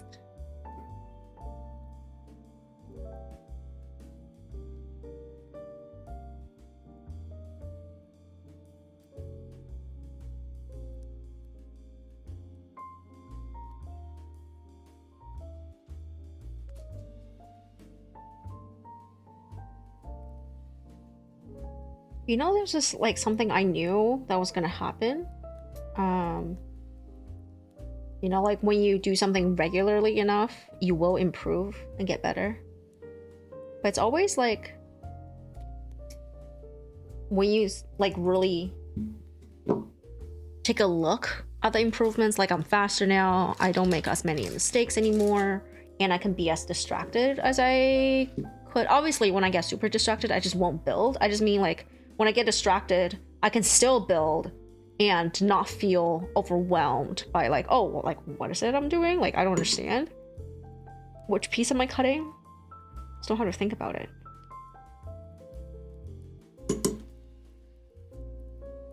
So it's always interesting to look back and recognize the improvements, for sure. And it's really nice. You're like, oh my god.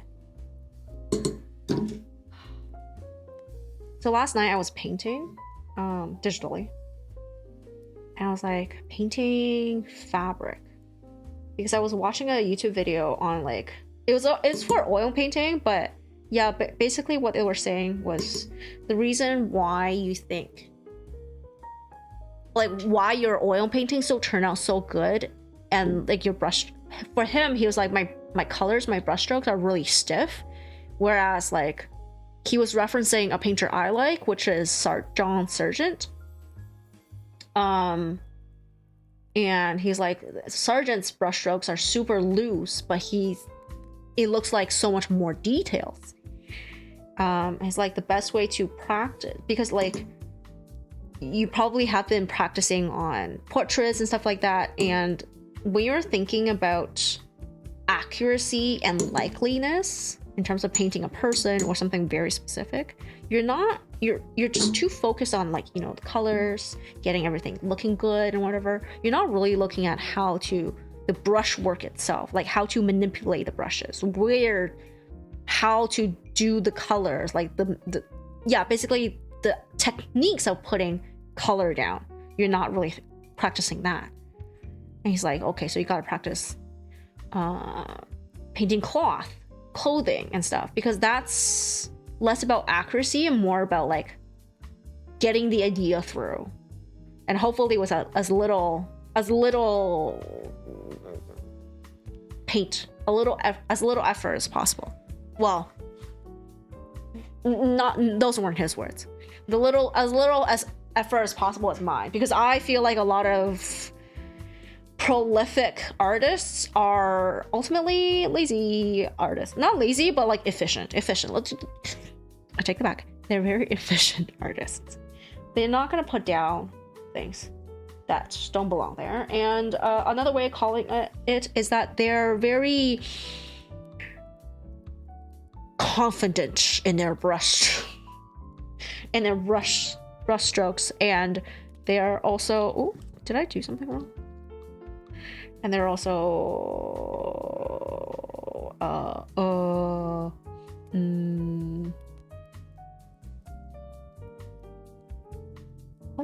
that's not confident. They're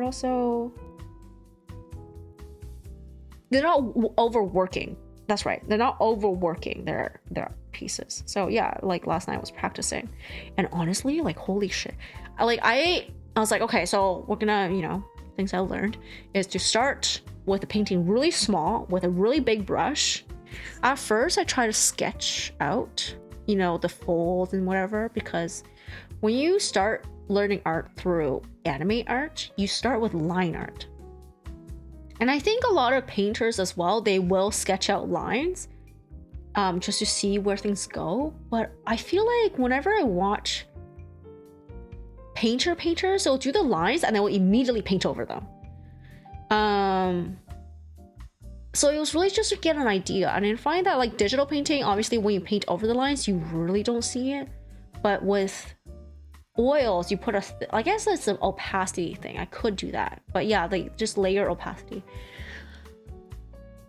Honestly, I was working at it. I got really mad. I was like, whatever. Like, this is not turning out well. I was like, wait, maybe it's time to zoom in.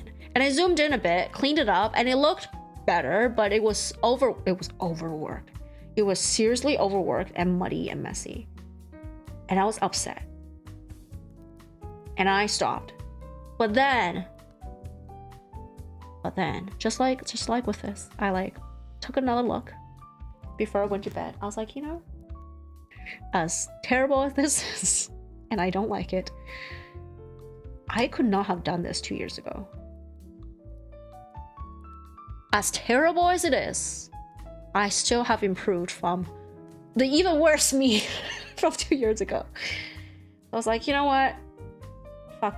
I'll just have to accept that. Like, it's, you know, it's yes, it's terrible, but it's not as bad as it could have been from before. You know, I have definitely improved. So see the positive. Yeah, I think you should, like, if it is bad, you shouldn't. There is a fine line. There's like, oh, like self-doubt and self-confidence type of thing, you know, like you are your own biggest critic. I don't think you should overinflate what it is. I think, yes, you should be confident. Like, yes, I can do this and this and this, whatever, right? Like, or this is what I'm good at, and this is what I think even if you look at something terrible, basically, you have to recognize that it's still an improvement. I guess,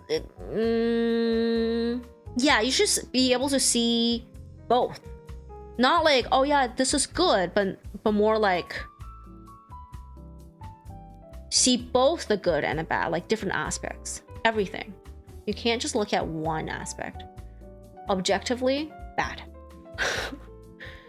But given the history, the progression, the effort, good, you know? Anyways, sometimes when I say stuff like that, I was like, it feels like I'm comforting myself. But at the same time, I'm like, but no, I am actually having a very healthy criticism and of myself, and also very good awareness of not just my capabilities, but also how I am evaluating myself and how to evaluate. So you know, these are the things I tell myself. God, I wish I can improve more and faster, but at the same time, I'm so lazy and I don't want to practice. And it's always frustrating when I practice too, because I kind of just like, I'm like, ugh, I just get mad at it all the time. Especially when I practice, a lot of times I don't practice the same thing more than a couple times in a row, and I'll move on to something else. So progression in any given skill is very slow. Overall, it's quite fast. But in any given skill is slow. And that visually, like you can see the results, right? You're like, oh. Welcome back, lads.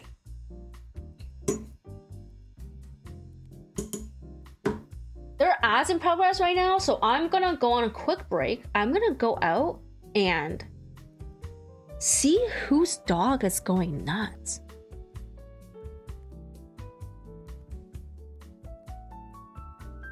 Yeah, I'm gonna go see. 4 hours overtime? Jeez. I hope you're getting paid bank. Alright, give me a minute or two. BRB.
It is my direct next door neighbor. He sounds like a small dog. All I can hear is like the little claws go click, click, click. And I'm bark, bark, bark. Definitely no one else home, so it's probably just bored or lonely. Poor thing. You have this kit unopened? Nice. Are you gonna build it? It took me a while to hunt down this one.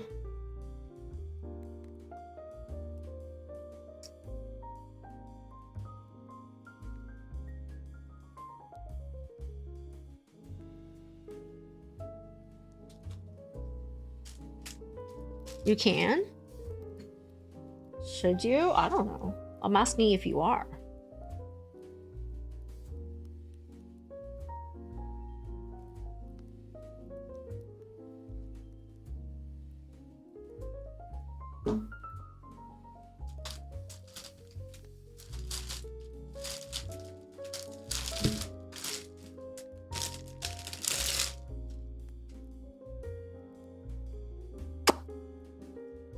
Sorry about that.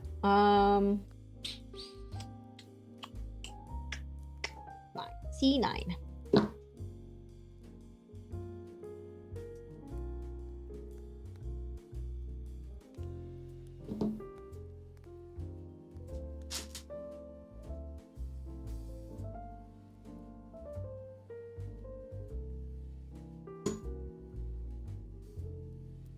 Are you working on something else right now, Les? Like building wise?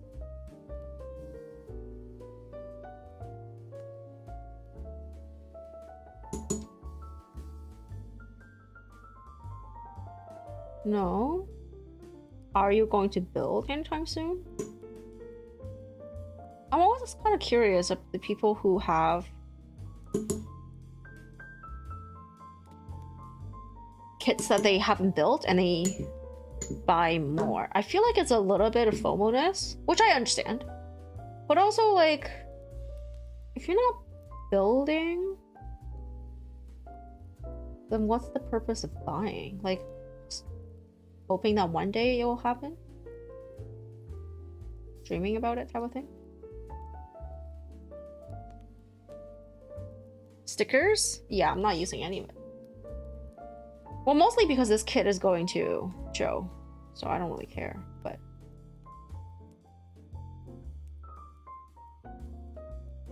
Oopsies.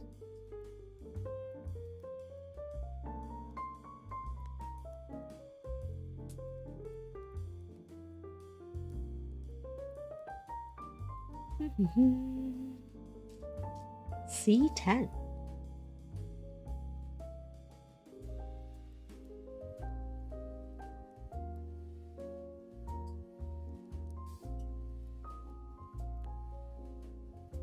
C8.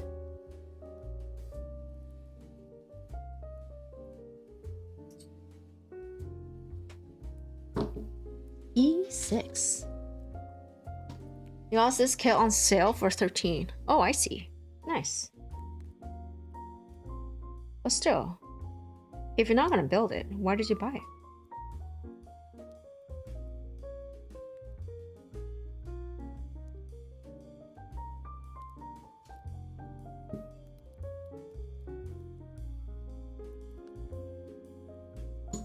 Lazy? That's fair. Yeah.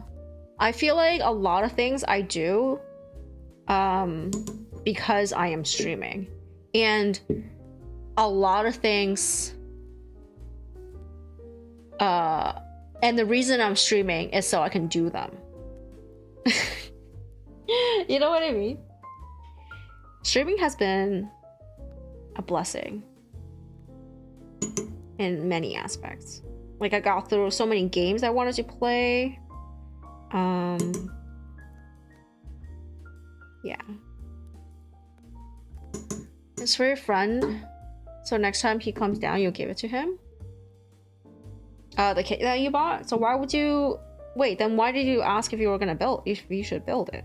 If it's a present?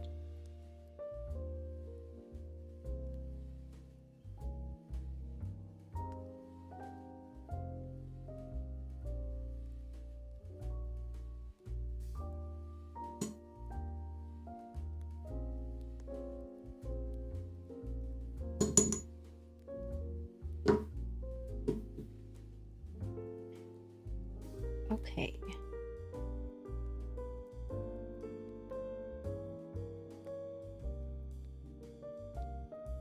So first, this.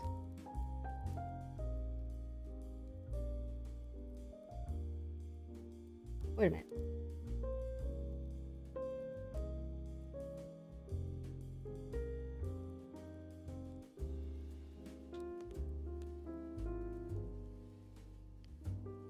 Oh, put it in.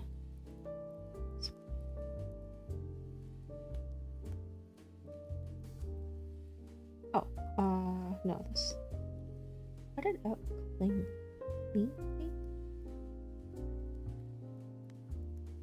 Oh, I like literally just wedges in there. Cool. He knows you're lazy. I mean, watching the streams could be a chance for you to code build. At least get it started, you know?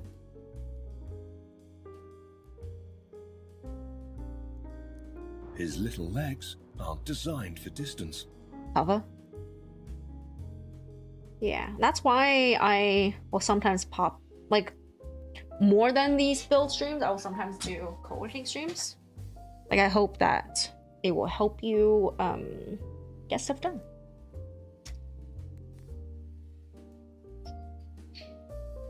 Two and three. Oh yeah, speaking of co-working, ideally I'll start drawing during the day as well. Like, sorry, what I meant was ideally I'll co-work stream a little more often, but it really depends. Like, right now my capacity for art every day is pretty low, like only about an hour or two.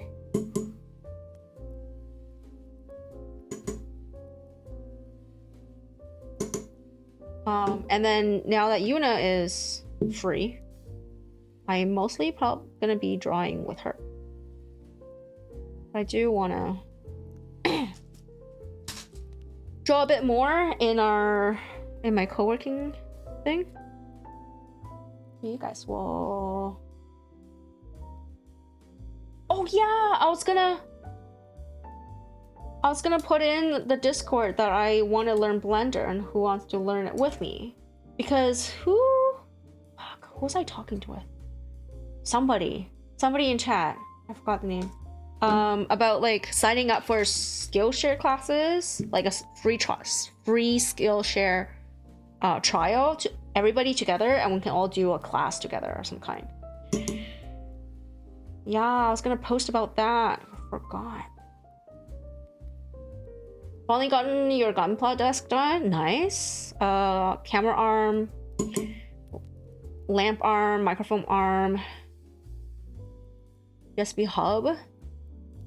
Running back to the PC across the room.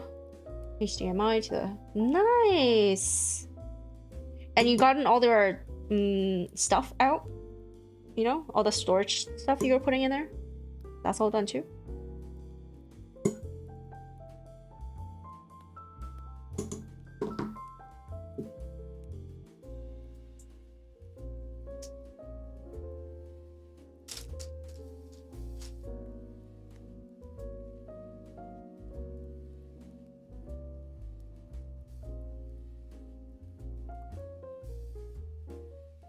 Honestly, for people who, whatchamacallit,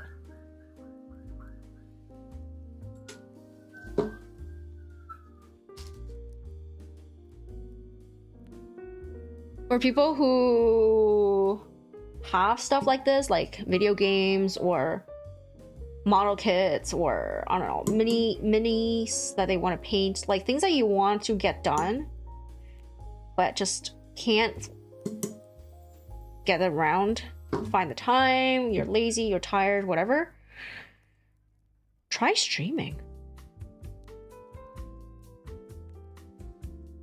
I mean, it does take some, I want to say, you will need hardware, you will need a camera, you will need a mic. And I think the mic is a bit more important. You know what? No, I don't think the mic is that important for a build. But yeah, you will need something. But if you're not chasing growth, I think, especially for model kits, I think you should stream for people who want to like just get things done. Because eventually this you got it all, so what's stopping you? You should try it. Just get a little, like maybe once a week, stream your builds, and just chill. Because I feel like there's plenty of people in this particular category that are hopping around and like looking for people to hang out with. And if you're a good vibe, and that's the thing, to get people to stay, you need a good vibe. But if you're not like looking to, if you're not streaming for growth or anything, you just like want to get stuff done, and like streaming honestly will just help you find time. You're like, okay, I gotta stream, and then I gotta build something. You'll just make it through your entire backlog. That's how I feel. Will you grow from it? I don't know. That's a different thing altogether. But it'll definitely, having like regular stream will definitely help you get stuff done. If what you are wanting to do is something that could be streamed.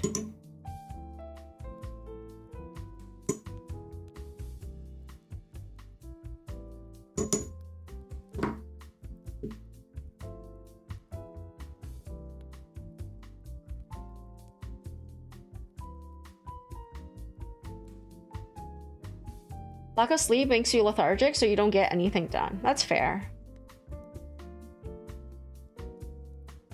Yeah, you should definitely prioritize health first, but sometimes it is nice to do something.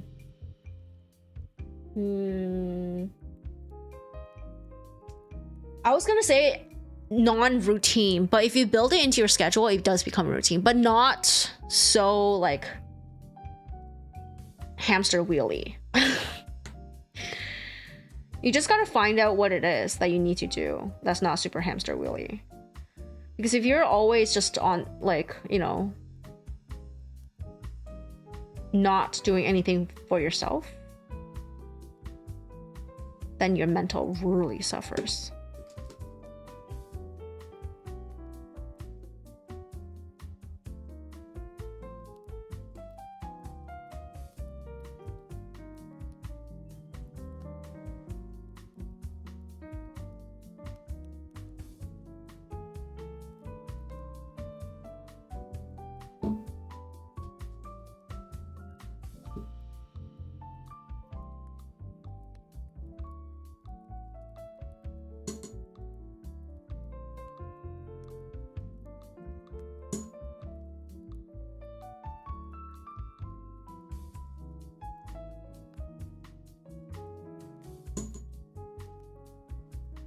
50 stickers? I mean, you don't have to use any of them. Like, I've used 0.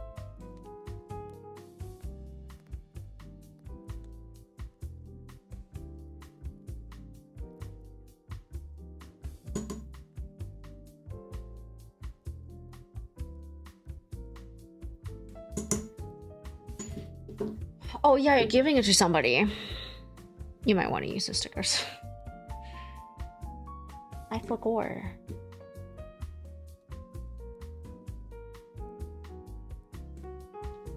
Is it the same on both sides?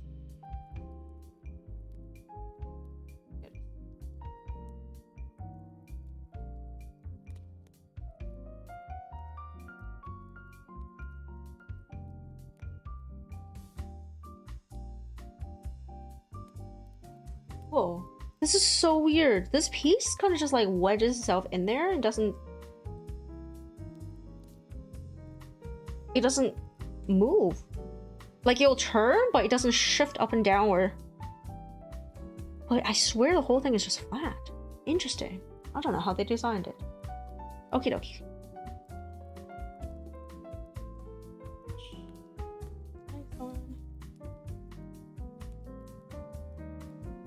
Is he looking for a burning Gundam? Who? What?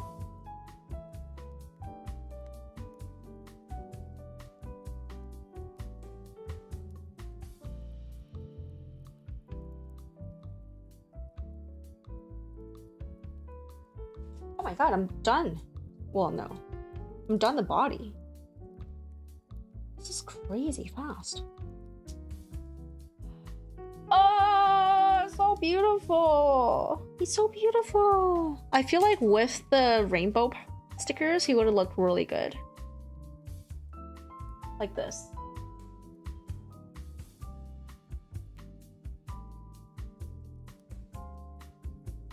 This is not a sticker. Yeah.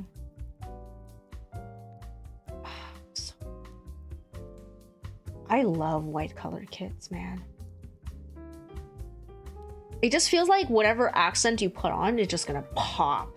Like, pop. Super clean looking, too. Your friend? You look... So, wait, what? I don't understand this question. You were asking me what your friend is looking for? Huh?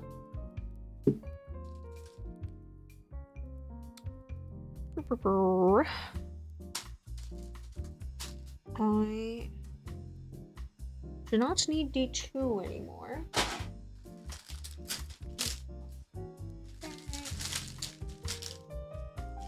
Okay.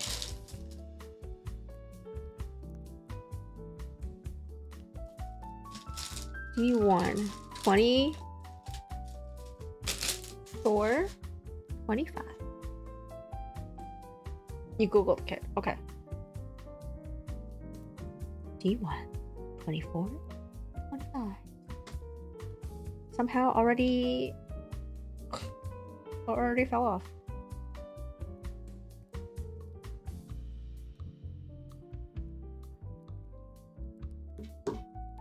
Man, whenever I hear like my neighbor's dogs go crazy, like not this neighbor specifically, but in general, other neighbors in the building, I'm always like kind of tempted to go and like be like, hey, can I walk your dog?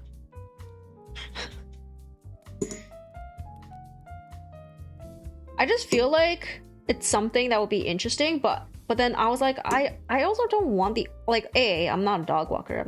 I don't know the first thing about dogs because I never owned one. And B, I don't want the obligation to, but yeah. Kremaset, welcome in. How's it going? Calibarn? Yeah. I'm guessing you like the Calibarn. Everybody I've talked to likes the Calibarn. I feel. When I was building the Alfrith, that was my first Mercury kit because that's the first one I managed to get my hands on. I was like, oh yeah, like the Mercury kits are so nice. I built some old ones before and I didn't like them. But the Mercury ones are well designed. The plastic is nice. Everything fits really nicely. Blah, blah, blah, blah. And they're always like, have you tried the Calibarn? Like everybody. And Calibarn was in such short supply. Holy crap. For like ages, I could not find a single Calibarn. But yeah. You're thinking about picking up the Alfred Ava Anavada since they're in stock. Ooh, okay. Okay. Nice, nice, nice. I haven't done too many. Because after I bought this one, I started building my friend's backlog, and he prefers he prefers the Chinese kits. But yeah, it is very nice to be able to build a Bandai HD again. Very nice indeed. Everything fits. The instructions make sense. And the list goes on. There are some kits from the Chinese brands that have really good plastic, but all of their instruction manuals are not super accurate, and they're like, the images are really strange looking.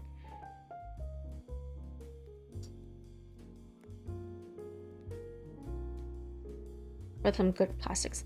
Although SNAA, their white plastic has a different, it's not as like shiny plastic, it's softer and it stains like a motherfucker. I hate that plastic. It's really nice to cut, but stains like motherfucker. We're really hoping for the Vanitas Hearts manga.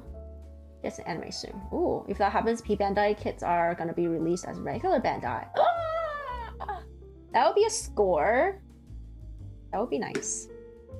Oh, I gotta give you a little disclaimer. I don't know much about Bandai or P Bandai. Just FYI.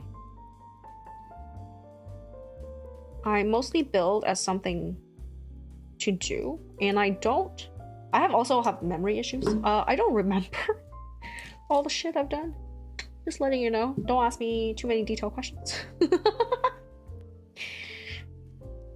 I won't know it. Other than that, welcome in. I build, I play games, I talk a lot. I talk a lot. A lot. This way.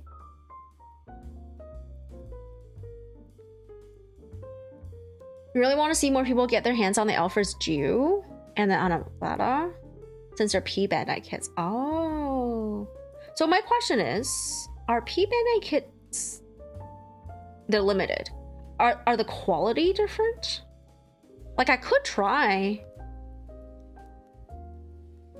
to see if I can get a P Bandai and build one.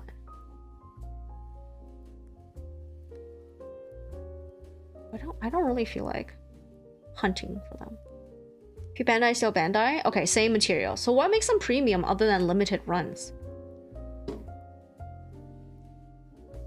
And the ugly ass boxes. Let me just tell you, the P Bandai boxes, I was like, this is premium? This is called premium Bandai? Fuck that shit. Yeah, I don't like the P Bandai boxes. I think they're so ugly.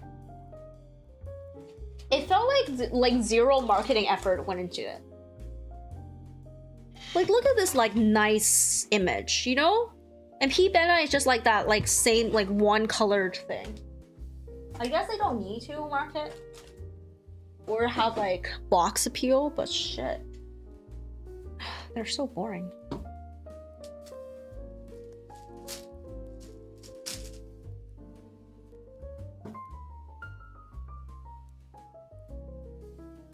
D118.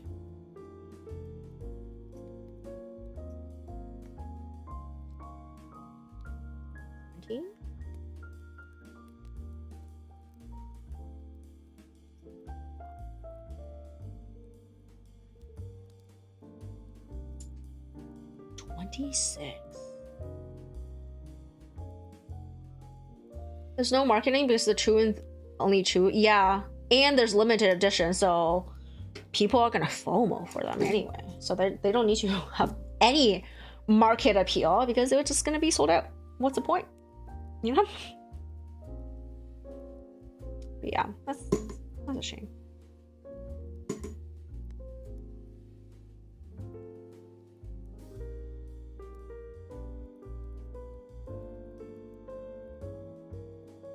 Maybe I'll try P Bad Night Kit. Let's see. I feel like there's not going to be too much difference, but...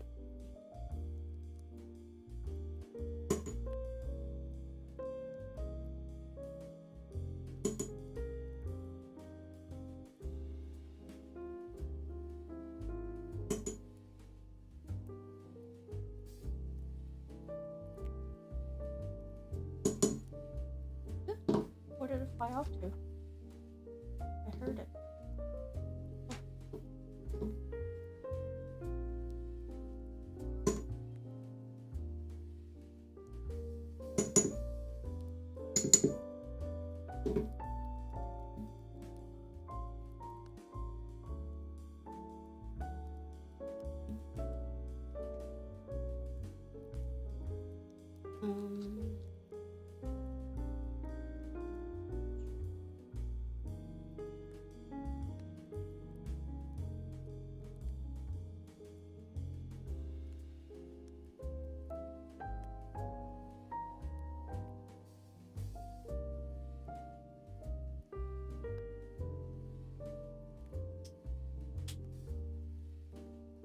I wish they would come out with a PG, like a modern PG.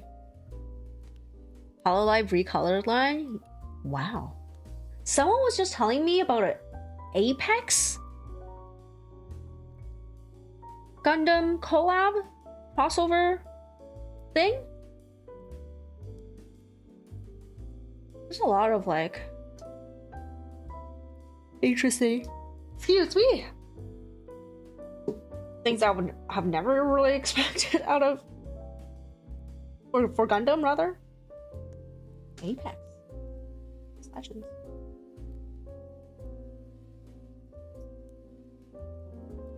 The Hololive is also like something I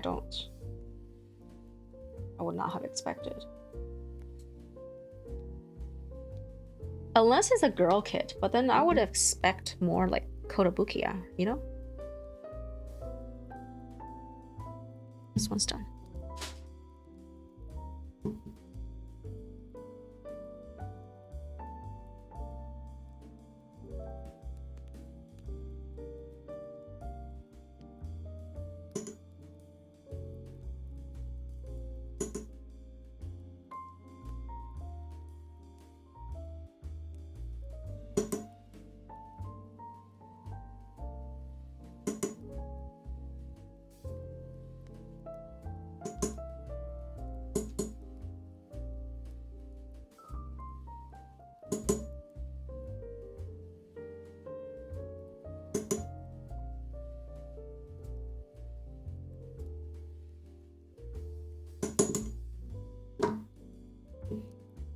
The funniest are the Sakura Miko new Gundam and the Suisei Sasa. Suisei Sasa, I mean, wow. Let me actually, you know, I've never heard of these. Let me look them up. They actually, if you have watched Gundam, you know why it's funny. But like, I haven't. They just sound funny. Tell me why.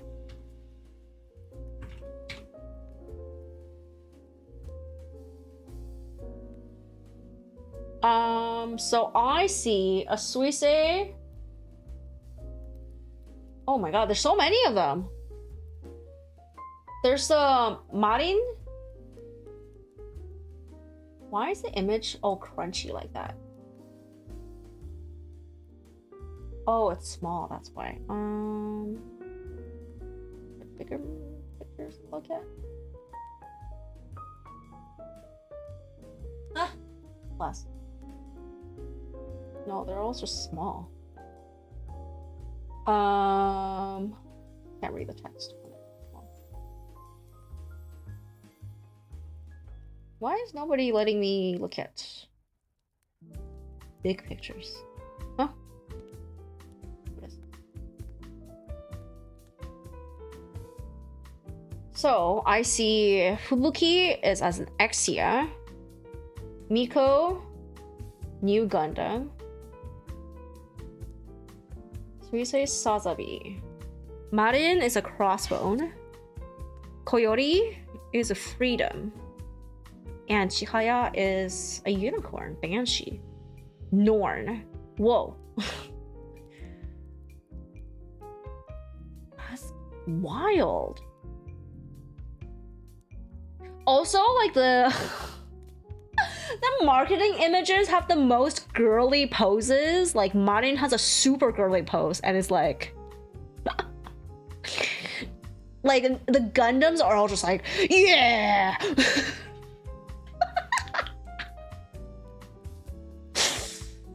That's hilarious. That's actually like just the promotional images are funny. Marin Quest, but you really want the Fubuki Exia, but Pieta doesn't sell. Oh, I see. The Hollow, the RX-78 2 recolor, jeez. I mean, I feel like for the colors, you can always just like do your own. It's not even kit bashing, it's painting. Like, people want the official, I understand. And there are plenty of people like me who don't paint.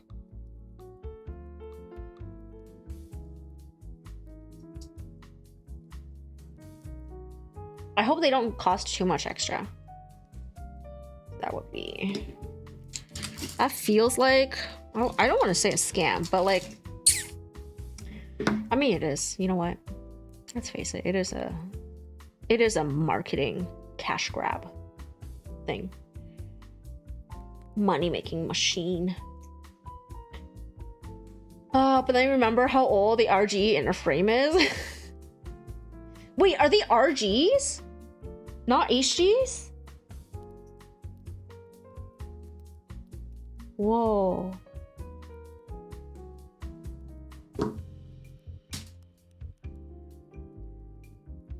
All of them are RGGs. Okay, so RGs have the little guys inside, right? I've only built PGs and HGs. I'm assuming there's a little pilot inside. Do they change it for the girls? Or are the girls the mechs? And there's still like a regular little dude in there.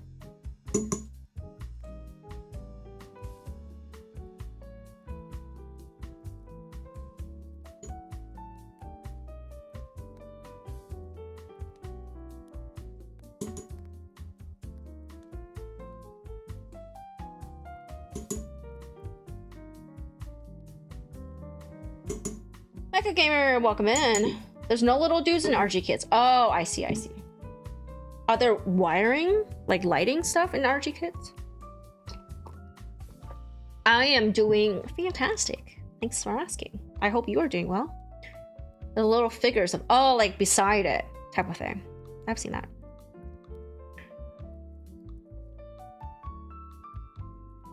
My preferred grade is PG. Actually, it's only because the wires. I like doing wires. I don't know why. No lighting unless... Okay, unless third-party kits?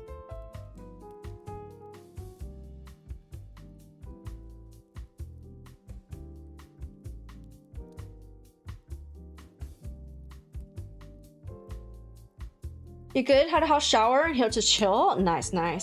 I had a pretty nice day at work.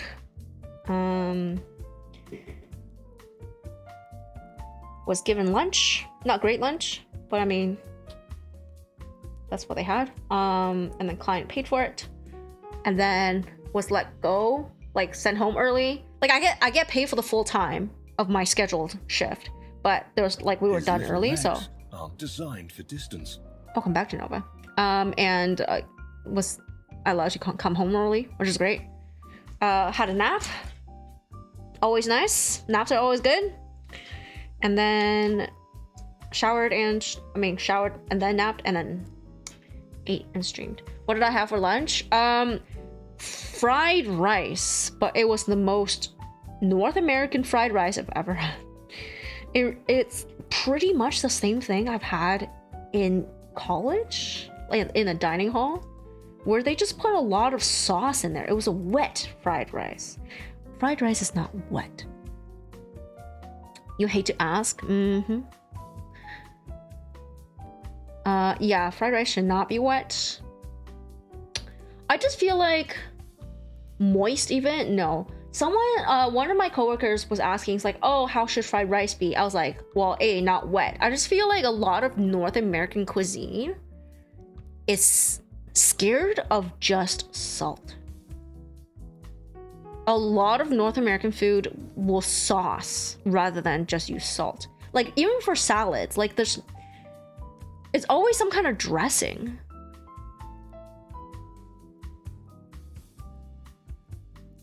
Oh, I chose the shiny one. The E bits, right? I chose the colored, like the shiny stuff. I think it's cool to have the rainbow colors. What's up to you? Yeah. It looks really good. I mean, the clear ones is consistent, right? If I put that one there, it's consistent with the rest of it. But I was like, you know what? Shiny. Yeah, like even for salads, people will use dressing rather than, you know, some olive oil, balsamic vinegar, and salt and pepper. Just basic. It was a combined thing. Nope, you get to choose. Either this one and then, or yeah. So basically, if you chose, I mean, the 4 is the rainbow, but I think if you chose this piece as not rainbow, as this clear one, then you probably would only use the black and not the rainbow. You get to choose the stickers too, which I didn't put in for these parts. Like this is where those stripes go. You got the UV fluorescent decals for yours? Nice. I don't keep my kits. My HGs, the ones I purchase for myself, I buy specifically HGs because I have a friend who takes HGs and kit bashes them, so I just gift it. I build it and I give it to him. I'm like, here, you can take it apart, cannibalize it. And then for non-HGs, I usually build other people's backlog. Like, I try not to buy them, simply because since I'm not keeping anything, I have nowhere to really dispose of non-HGs, and because I'm disposing of them somewhere, I don't really want to spend money. So yeah, thankfully I do have friends with giant backlogs who are open to me building for them, which is nice. Never attempted fried rice, but you put a little too much water in your rice cooker, made a bit upsetting but edible. So for fried rice, you should always use rice that's at least 1 day old, that's been in your fridge for at least overnight, but hopefully 1 full ass freaking day, because it has to be dry. It has to be fairly dry rice. If you use fresh rice, you would lay it out like just on a thin layer and fan the crap out of it so it will dry out. For your boy, you're gonna go all in with stickers? Yeah. Have you just seen an MGE at the size of an HG? No? That sounds scary. To be honest, you're a little scared to kit bash enough that even though you want, cause you don't want to mess up. Do you know Joe R Inferno? He's one of my mods. He's the one I give my stuff to, and he mostly does kit bashes. I think you should pop into his stream every now and then, like when he's building, and see how what he thinks of it. I think for him, like, what do they say? Building is freedom? Is that a whole like Gundam thing? I think for him, like, you fuck up, yeah, but like that's the price of learning. And you're also not just like learning about kit bashing, but also your personal taste. LPC, welcome in. Gunpla is freedom? Yeah, that. Does anybody else here kit bash? I think honestly, Mecha, you should go for it. It might be scary because you see your HGs as full kits. I think the reason Joe feels loosey-goosey is probably because he sees them as parts. He gets I think when he first started, he had a whole bunch of like random parts given to him by other people. And now, like every now and then when I build, I will give him my stuff. So they're not full kits. I mean, this will show up to him as a full thing, but he sees them as just parts. So if you have kits that you like Gundams you like, I would get a second one if you can afford it, just to use it as parts rather than having to take apart something you do like. If that makes any sense. I think that will help you feel less precious about kit bashing. You have to learn at some point anyway to being afraid. Don't be afraid to fuck up. Yeah, that too. But also, like, I understand that you are essentially, for most people, taking apart something that's nicely built already, like this. You're not just taking the runner and cutting all the pieces into a box. You're probably not doing that. So, yeah. And I think it will take a while for you to build up a mental library of all the parts you have anyway. And what pieces are and stuff like that. I can't imagine kit bashing. Because you have to be constantly like just aware and remember. I was like, oh yeah, like this kit has like this particular piece. That kit has that. Like that feels like a lot. But yeah.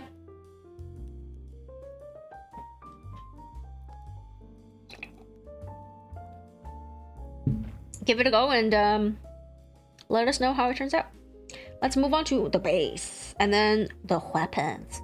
I wonder if I need to build the base. Let's ignore the base because I don't want to build it. I will make that Joe's problem. Anytime I don't want to do something, it's somebody else's problem. That's the one great thing about not keeping any of your kits. Isn't it a runnerless base? Nope. It's definitely attached to something. It's all like just one giant thing. It doesn't take a lot of effort to build a base, but I don't care. I will just give it to Joe. Not my problem anymore. Wow. Wow, indeed. I think it's a great way to... For me, it's a really good mentality. Making it someone else's problem. That has created a great amount of freedom in my builds. By making it somebody else's problem. You would say you're surprised, but that would be a huge lie. It's very on brand for me. You gotta admit.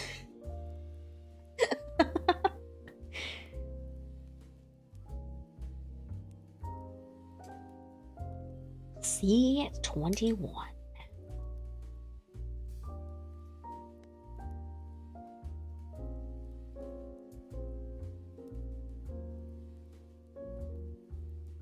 C1.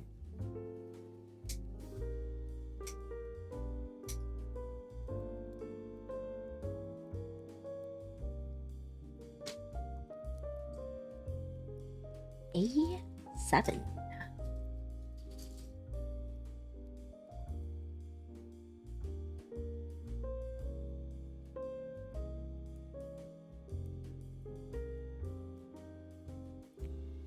A5.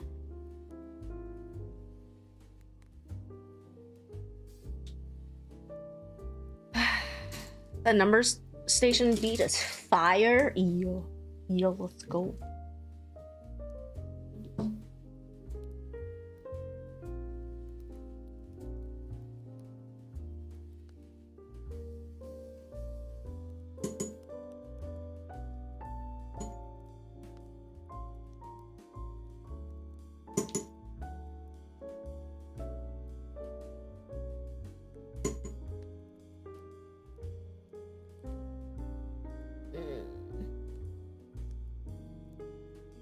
I really hate when they put these like things in places that aren't very flat. Like this one is on a weird like little angly bit.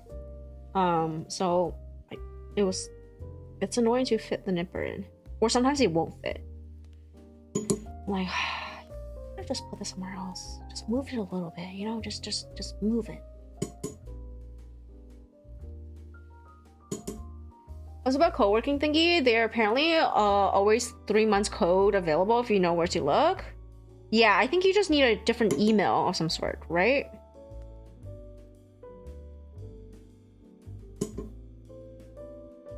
Honestly, like almost you can just pop into pretty much any YouTuber's channel, and then there's a 50% chance to find a Skillshare code.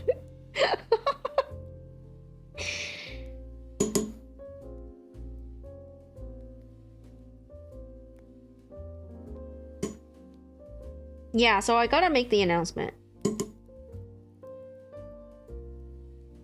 Not really an announcement, but more like a call. Be like, hey, we're doing this. Who's interested to at least give it a go? Yeah. Can you browse Skillshare without having a membership?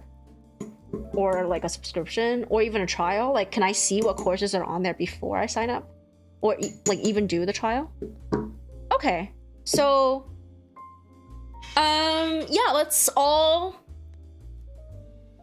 I'll tell you this now, and I'll say it in Discord as well. Like I'll be like, okay, so anybody who's interested in learning Blender, where this is what we're hoping to do, we're not gonna start right now. We're gonna whoever's interested can all go on Skillshare and look for a course that you think is interesting, and then once we come to a somewhat consensus of which course we want to do, then we do the trial. Because I don't want to waste time. We don't even need a roll call, but more like I don't want to waste time of the trial looking for a class and deciding which one. I want to do that all before. Like this is how I usually do trials. I try to be very strategic in where and how I use my time.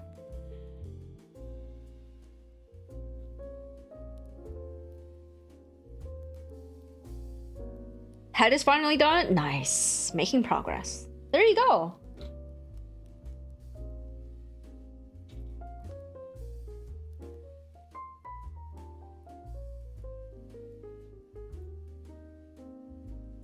Gonna call it a night. Thank you for stopping by, Johnny. You have a good one too. I hope you have a good sleep or rest, whatever it is you're doing.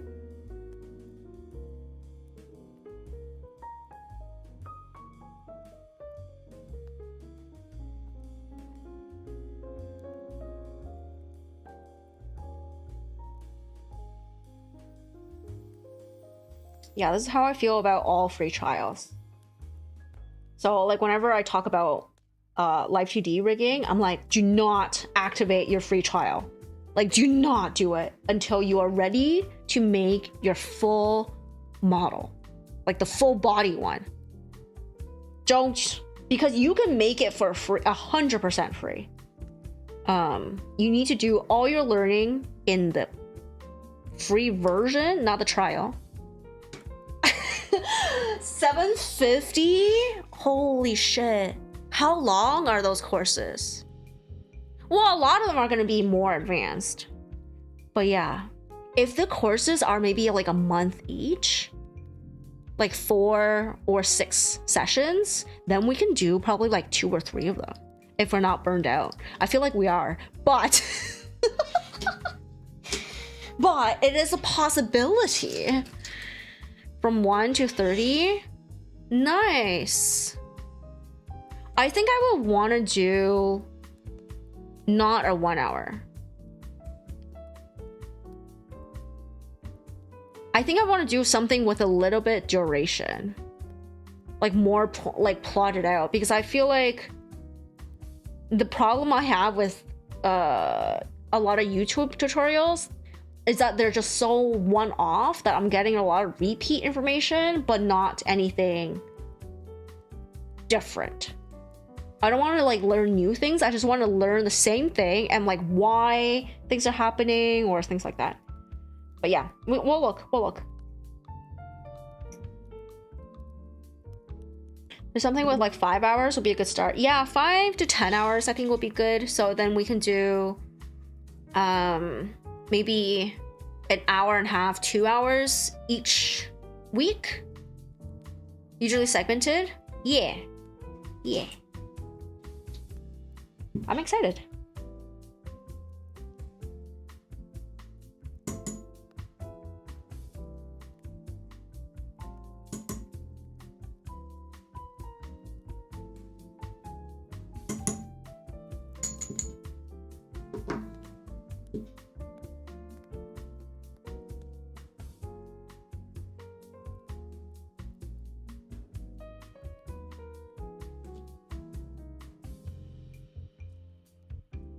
Do you want to learn that forever? Yeah. I'll let some other folks know as well. I think Yuna wanted to learn. And she's not very active in the Discord. So she probably won't know. Wow, this is Barbados Lupus Rex. Hello. How's it going? Yo, I think it was you. That white kit, right? Let me see. Let me just refresh my memory. Mouse. Yeah. That white Gundam is stunning. Great job. Fantastic. Are the gold parts original? Or did you paint it? It is so shiny.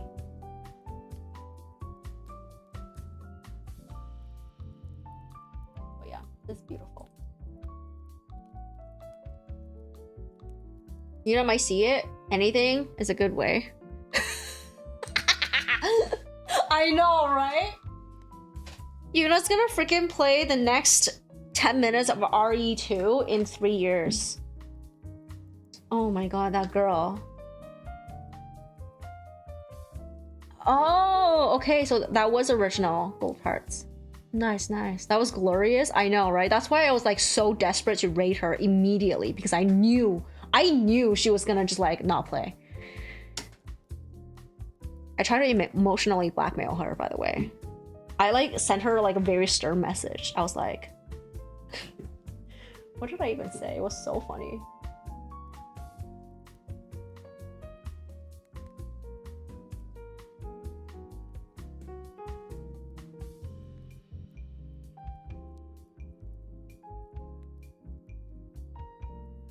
Oh my god, we talk so much.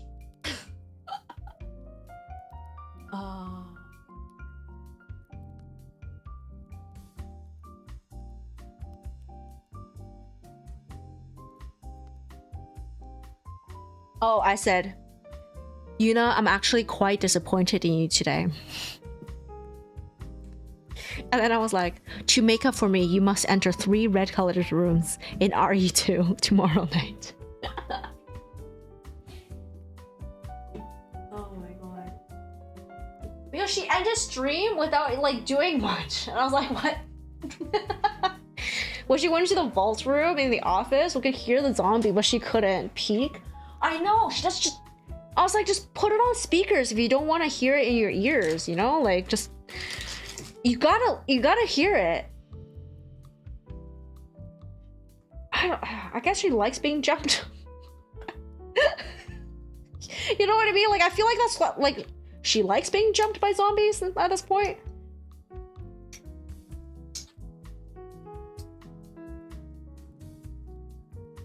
She died inside at the first liquor? Oh my god.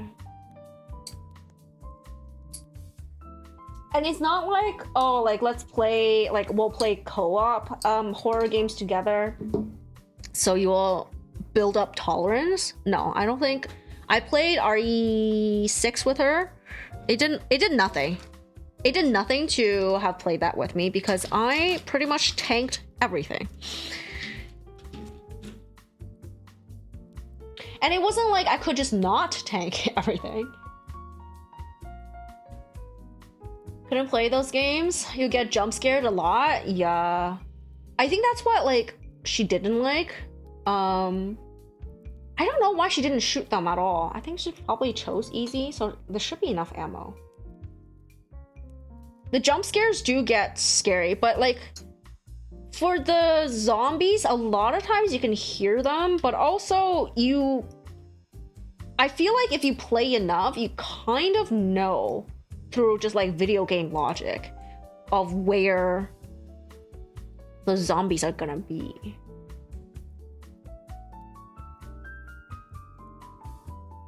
Like some places I'll like get there and be like, there's zombies here. Or like, oh, I'm in for a fight right now. And then yeah, the actual trigger of it will scare me, but I'm also kind of prepared. Throw her in the deep end and bring her to play Dying Light. Oh my god, I don't know what that game is. Sorry, no. I mean, I have seen it, but I keep getting it mixed up with a whole bunch of other games in my head, so I don't quite know. But I think we should throw her in the deep end and make her play RE9. Wouldn't that be glorious? Make her play as Grace, who's terrified, and she's like, and Yuna's also terrified. So it'll be like a synergy of just not moving at all. I think synergistically they'll actually come out worse. It would be great if we can actually convince her to do that. She wouldn't get out of the tutorial. She wouldn't even download the game at this point. Even if you bought it for her, she would not play it. No way. Deep Space gets you really badly. Oh my god. People really want me to play Deep Space. Oh, sorry, not Deep Space. Dead Space. I will. Just... it doesn't feel like something I really want to get into right now. Dead Space is probably one of the best horror games. Love Dead Space, love the story, everything about it. You just get jumped a lot. Yeah, I figured. That's what I'm gonna be in for.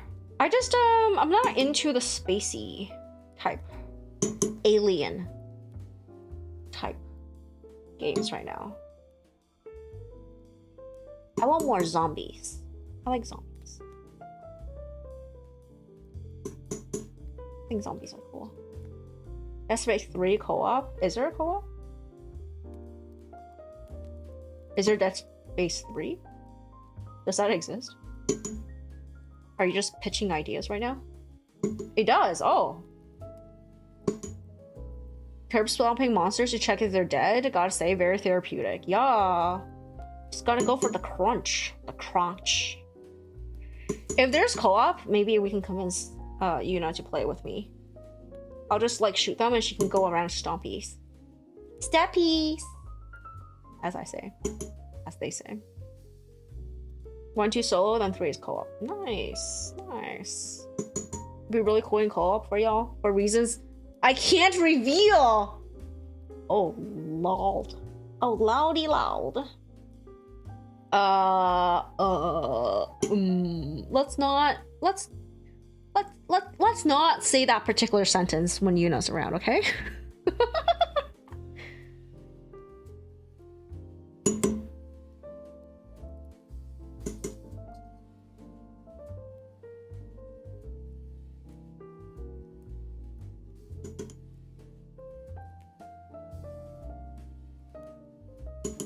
It'll create amazing content. Nice.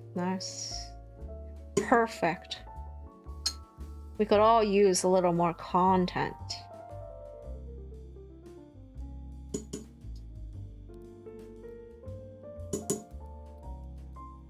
Maybe we could all like, if she streams again, go into her stream and be like, yo, like, now that you're unemployed, you should take this as a chance to go big as a streamer. You should play more horror games. Like, look at how much we love like Cat's horror content. People love watching it, especially when you're scared. You know, this is like your chance to make it big, so you'll never have to go back to corporate bullshit ever again. And see if that will convince her. Okay, you guys?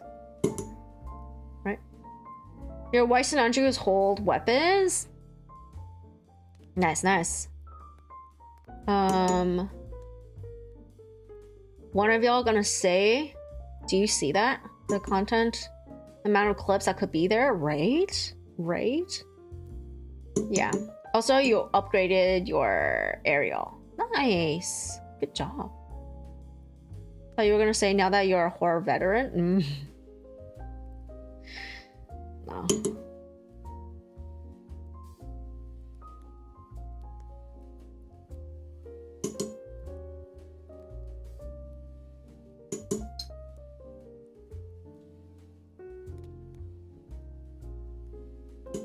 See in Discord? Okay.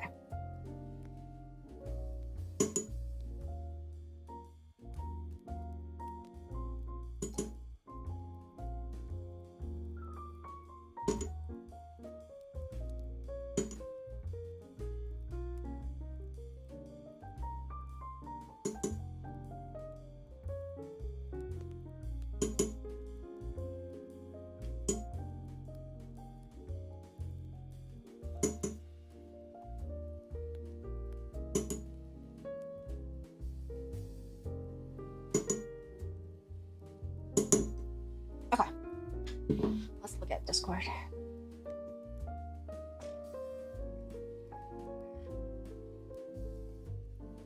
Nice.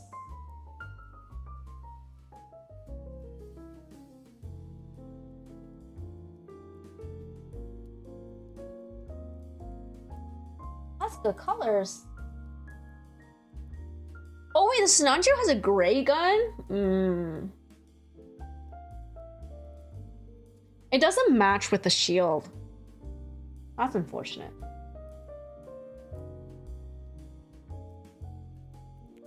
What is that mint green and purple one that you have standing in front of the Sinanju?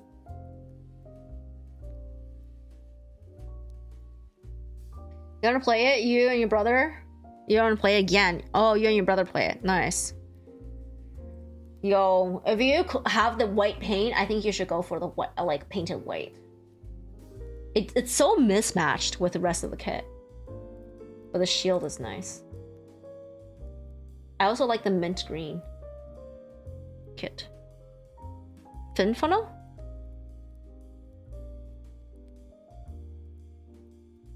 Is that an aerial? I can't recognize kits. The mint green ones look good. Looks good. I like the color. These are nice. Fantastic job.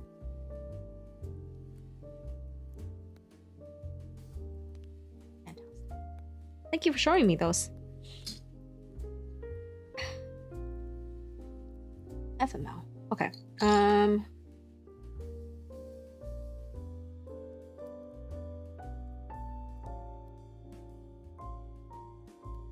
So many steps in this.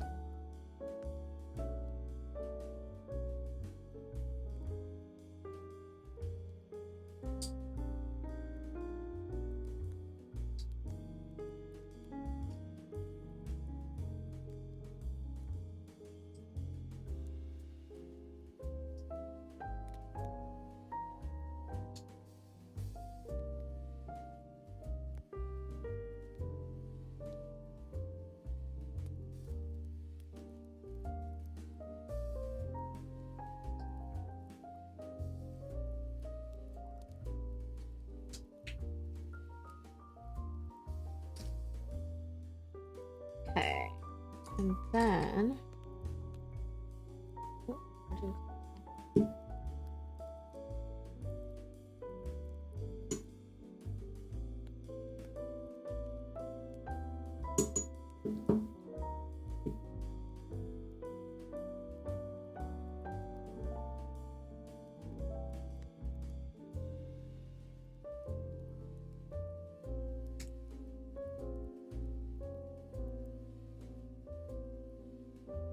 you know, when you do 4 of these, it kind of feels like you're just in a production line, churning out parts.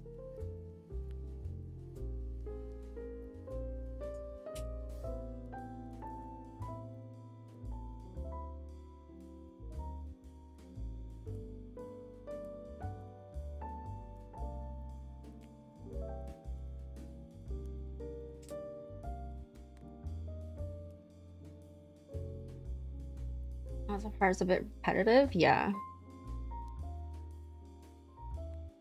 I think it's worse when there's like 8. Even worse if you put stickers. Yeah, I figured those little stripies right there. Yeah, even worse is 8. And then after everything, you put everything like they combine it into 4. Ugh. Frustrating. All right, I'm getting sleepy. Somehow, again, after a nap. That was great. This is great, y'all.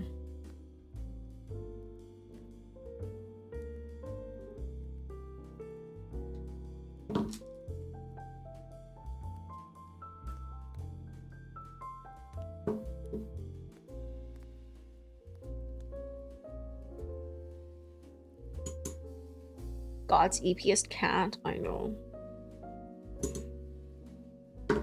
Naps are always great. Yeah, naps are good if you get to have like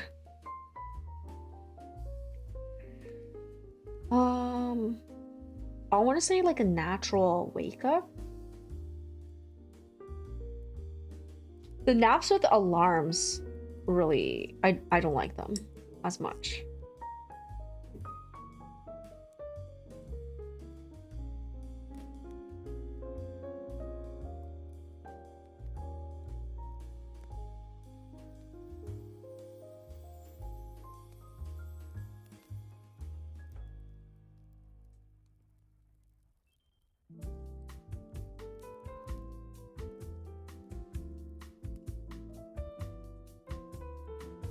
Asking me to do this? Oh, no. What's it asking me to do?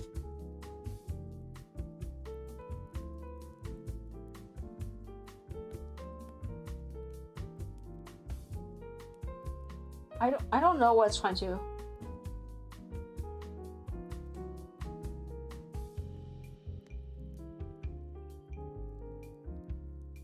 Okay, attach it in the same manner. And then it becomes a little pod thingamajigger.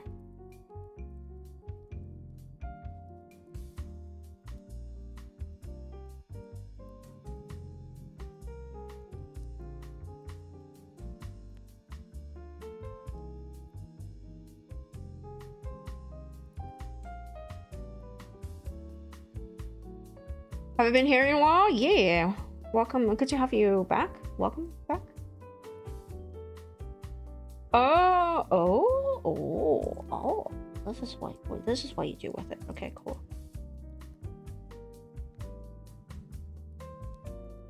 Kind of like a little seed pod. I'm good. How are you, Fatal Fantasy?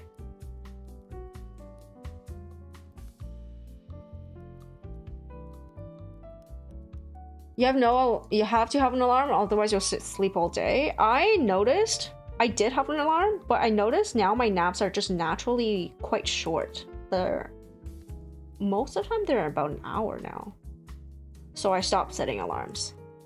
And they're still mostly like under, I want to say under 3 hours, but like, but they're mostly under 2 now. Yeah, I'm great. I had a great day today, so I'm very happy.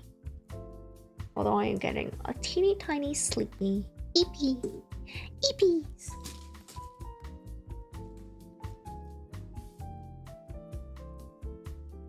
Yeah, I'm also making excuse me. Whoa. I'm also making my way through this kit at a really good speed, and I'm really happy with myself.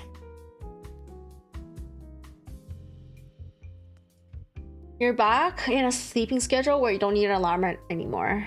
You feel so much better? Yeah, I don't use an alarm. Well, I don't work. So I don't need an alarm in the morning. But yeah, it's really nice to be able to wake up naturally. And I'm trying to keep to a sleep, like the same time. Obviously, Core Keeper has been messing with my sleep schedule. So, but yeah, I'm trying to keep roughly the same sleep time and roughly the same wake up time. And it's been great.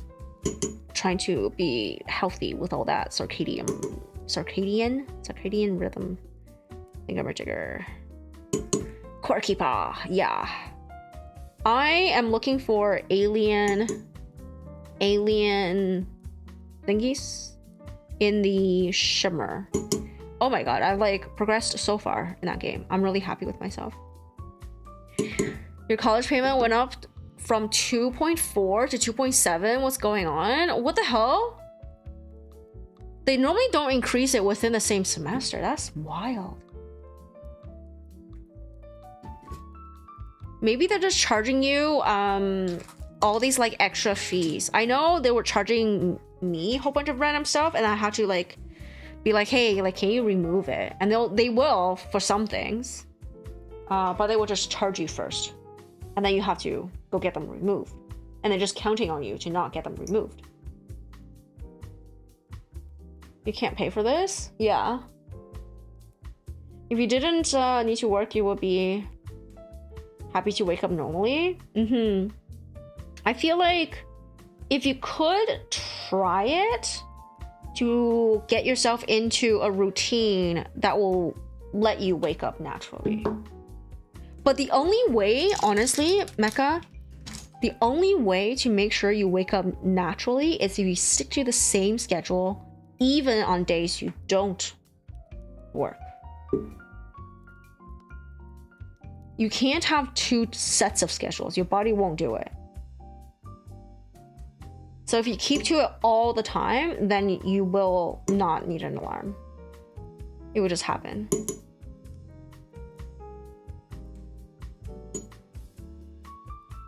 But I understand it's quite hard because some things you just happen so late at night. Especially if like you need to wake up in the morning early. So you do need two schedules. Okay, this one.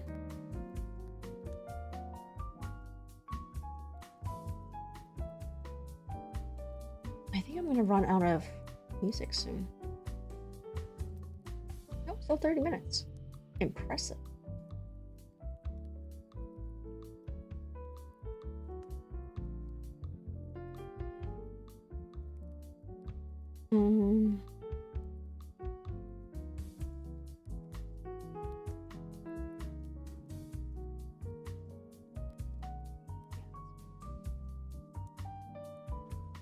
You get up at 7 for work? That doesn't sound like a terrible... Depends on when you can go to sleep.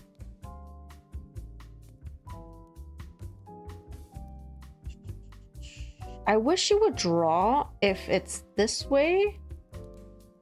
Or I guess it has to be this way. If it's the same orientation.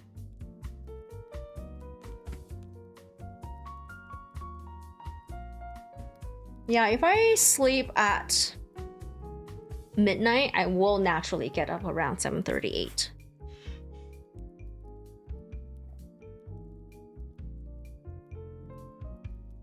I'm trying to see if I stick to it long enough. Obviously, I have been breaking it, which is why it hasn't worked.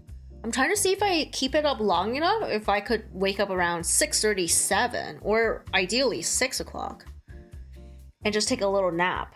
But maybe because I was like, okay, my thing was that I always get sleepy around 2 or 3 p.m. And I was like, if I'm gonna nap anyway, I may as well just wake up early a little bit. So I'm still like getting a decent amount of sleep, like maybe 7 hours. I'll take another like hour or two nap. Just a little nap. I know, right? But like that was my initial thought. But since I started trying to keep to the schedule, like, you know, I've been ending stream. Like I've been making sure my stream is only 4 hours and not 5 or 6 like before. And trying to get to the sleep schedule. I wake up around 7:38. And I rarely, if I eat lunch, it screws me over. I think there's a glycemic spike, basically. Especially it depends on what I eat for lunch. But yeah, like I normally don't even get sleepy around 2 or 3 anymore. So I don't take a nap. So I was like, okay, you know what? I'm okay with waking up a little later than I wanted, just because I'm not sleeping during the day. But I would like to. Like, on the other hand, I would really like to, because once you wake up from a nap, it feels like, even though it's a short little sleep, it feels like a brand new day. So everything feels fresh. You're ready to like do a whole bunch of random stuff. You know what I mean? It just feels different rather than if you had a continuous day. It just feels like everything's new and exciting.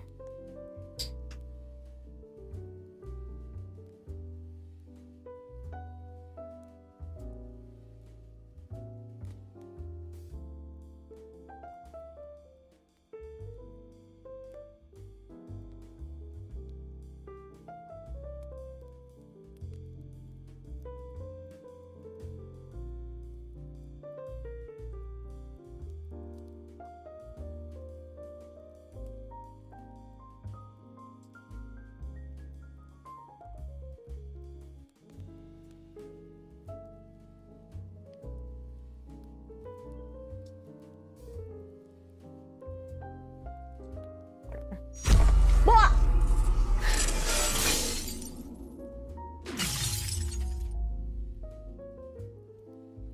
Plaudier! Thank you so much for the raid! Thank you! Welcome in, Plaudier. Welcome in, Whirly Beer. Welcome in, Mellow. Hello. How was Arc Nights? How was your stream? That's a way to wake up, I know. Literally, well, thank you for the follow, Mellow. Literally, it crashed. Plaudier like destroyed my windows and just jumped in. Soku, welcome in. Soul Dragon, welcome in. There's 2 dragons here. Nice. How was the stream? Tell me all about it. What am I making? I am building a Calibarn. Is there like a nicer? Is this actually the No way. Oh, this is actually the front or the back. I'm building a Calibarn. Looks like this. I really like this kit. Everybody, like, while I was building other kits from this series, I don't know how much people know about Gundams, but this is Witch from Mercury.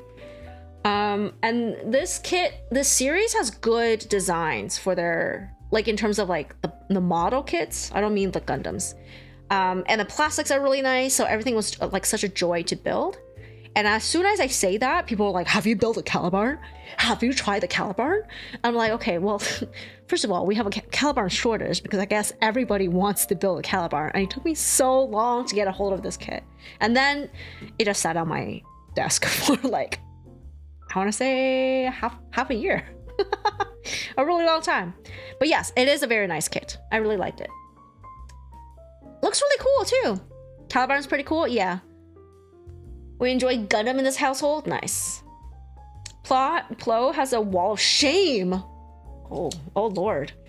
Well, caught up in the new chapter. Should have your abomination. Oh, fact. That's hilarious. That is that is actually such a funny concept. A wall of shame. He needs to make more Gunpla. I haven't been building Bandai stuff for a while, but pretty much after I bought this kit, I was talking to the friend. My friend owns the store, and I was like, yeah, like I build really just for something to do while I chat. I'm actually, you know what, even though I'm in the models and miniatures category, I'm actually a just chatting streamer. Don't kill me, don't come at me. This is full disclosure here, right? Yeah, I talk a lot.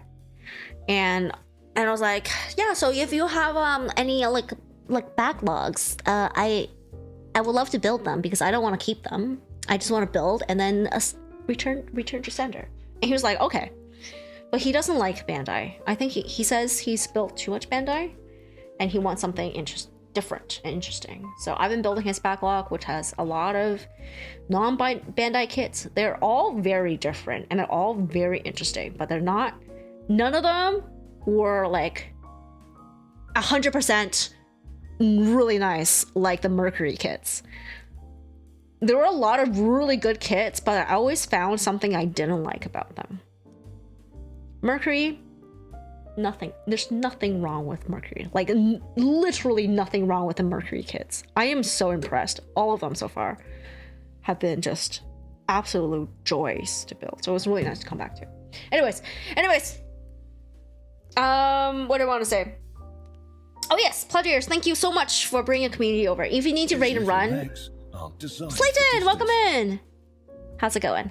If you need to raid and run and take care of yourself, get drinks, get food, go pee, go poop, sleep, shower, I don't know, whatever it is you need, please go and take care of yourself. Thank you so much for the raid. Do you think the Calibarn is the best version of the Soletta MS? I don't know. I don't know anything about it, so I don't have an opinion. Thank you for the lurk, Soku. But yes, welcome in, pt2. How's it going? And thank you for the lurk as well, Plodier.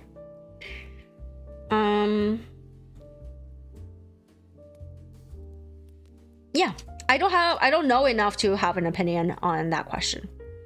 In fact, I don't actually understand what that question means. What is a Soletta MS? Based on the design? What does MS stand for? I know she's Soletta. You have a new reason you're glad to be moving? Oh? To be glad you're moving? Oh no. Mobile suit. Oh, okay.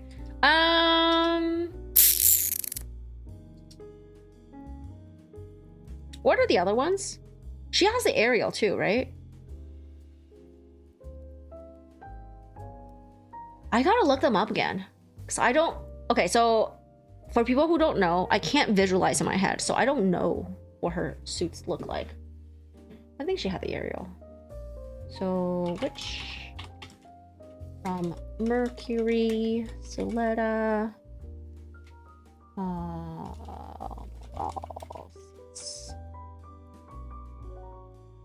Alright. Well, I can tell you, I don't love the aerial. Hello? Will you tell me? Will you tell me which kit, which ones? Aerial rebuild, Calibarn.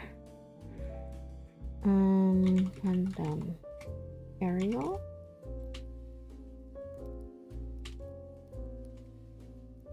Yeah, I think the Calibarn might be my favorite. Well, first of all, I'm partial to white.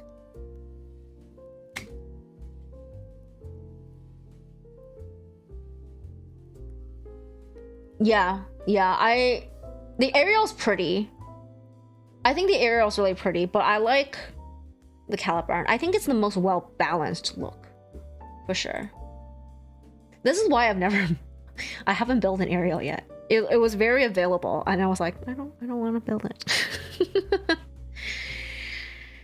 My psychiatrist changed buildings, and it's now a pain in the ass to park and navigate through the building. Oh, jeez. That's one. Every time someone asks you a question about lore you lost, you just build silly plastic guys. That's true. Oh, thank you for the 5 stream streak, Slayton. Yeah. But that was not a lore question. That was a design question, right? I think... Thank you for the eggplant. That is like one interesting reason.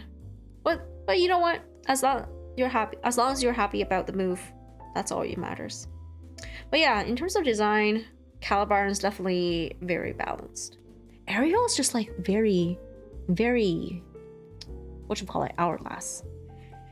Very hourglass. I mean, I like delicate looking, but that's a little too much. Too much boobage.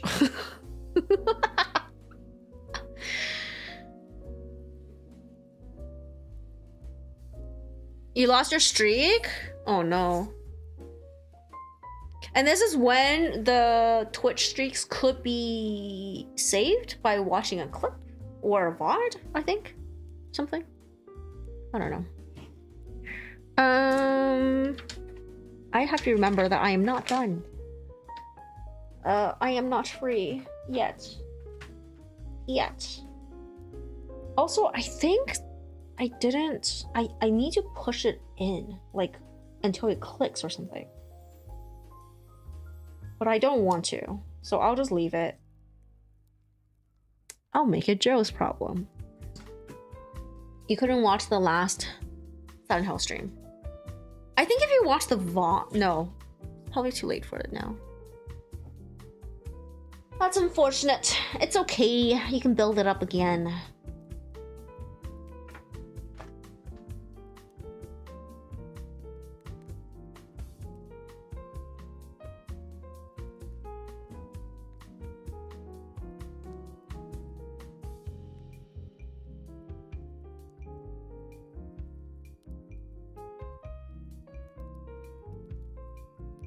Sometimes I wish all the clear parts were like as soft as these like weapon pieces. But I understand why they're not.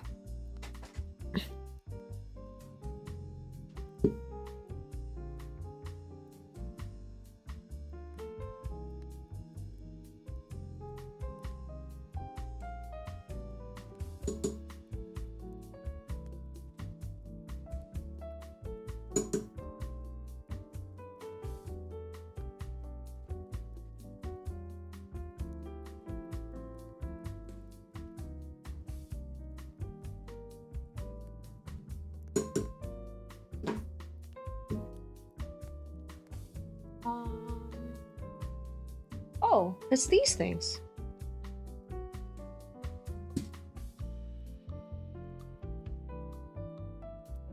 Little antenna. Should I leave them attached to the...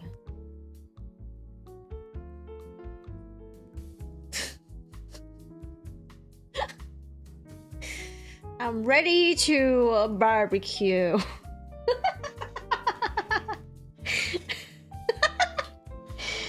I'll stop. Okay.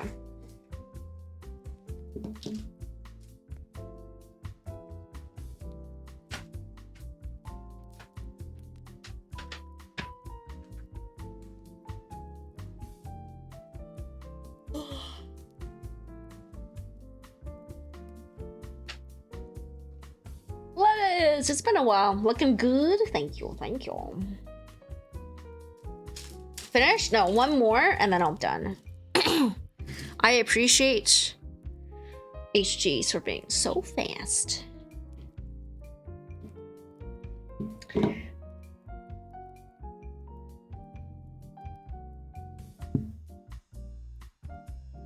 How are you? Let's.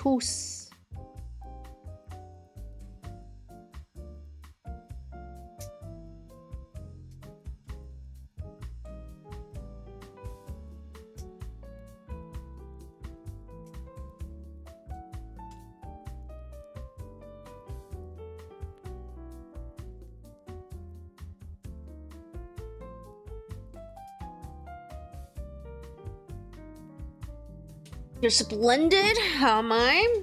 Great. Fantastic. I had a really good day today. And I am in a very good mood.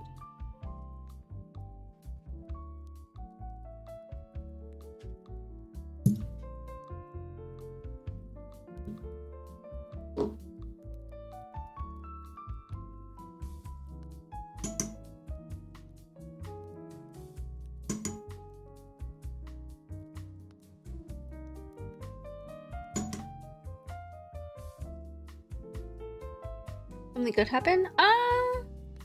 No, just things went really well today. Like well, I guess you can say that. Like I haven't worked in a while. I worked a shift today. The gig went well. Client was really nice. Even though we were finished early, this particular client still gave us food, as in paid for lunch at the restaurant we went to. And we were still allowed to go home early. And obviously, not obviously, but this job will pay you for the the time you're booked rather than the time you worked. So I get paid for the whole thing, which is good. And came home, showered, had a nap. Very good, very good.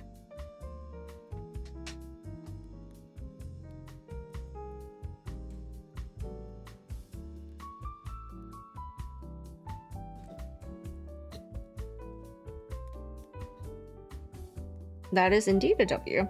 What about you? Anything good happened to you to make it splendid that you are open with sharing? Don't feel obligated. You don't know what is just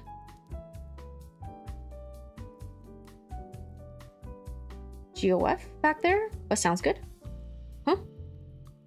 What did you misspell?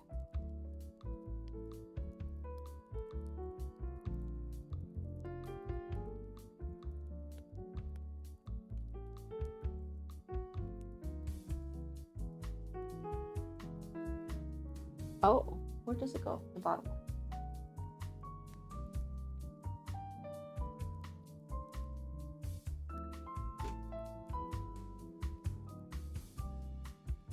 Apply stickers before assembly.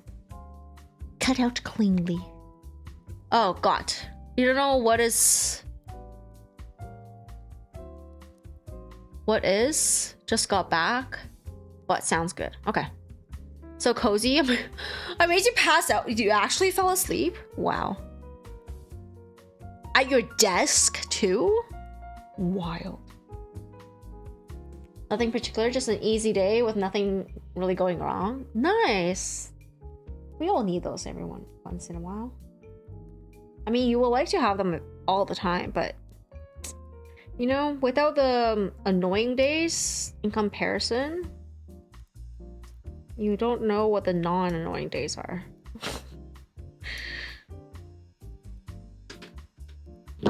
Pharaoh, welcome in. Now you have keyboard imprinted on your cheeks? You're sleeping on your keyboard? You didn't even move it aside? Bro.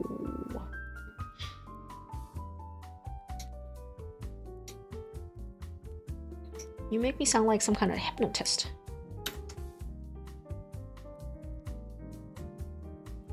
Exactly, yeah.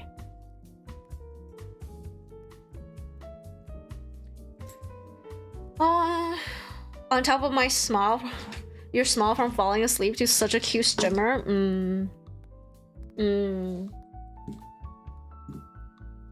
Like eating food after a fast, it like tastes extra delicious. You need the bad days to make the good days gooder, right?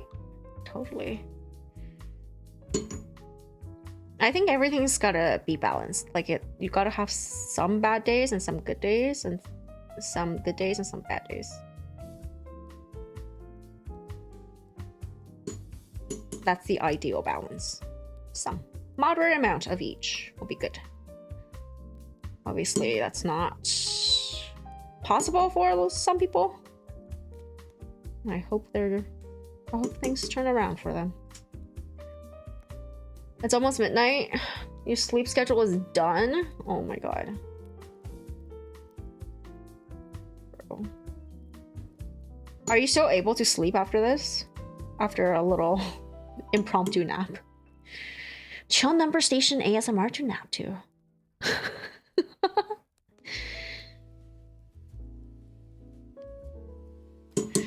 I know I joke about it, but like if I ever could afford one of those, like, you know, I don't need a 3DO.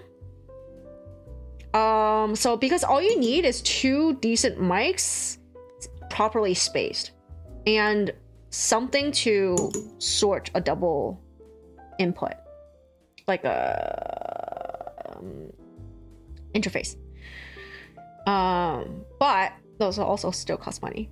If I can ever afford one of those setups, I will do a number station ASMR to nap too.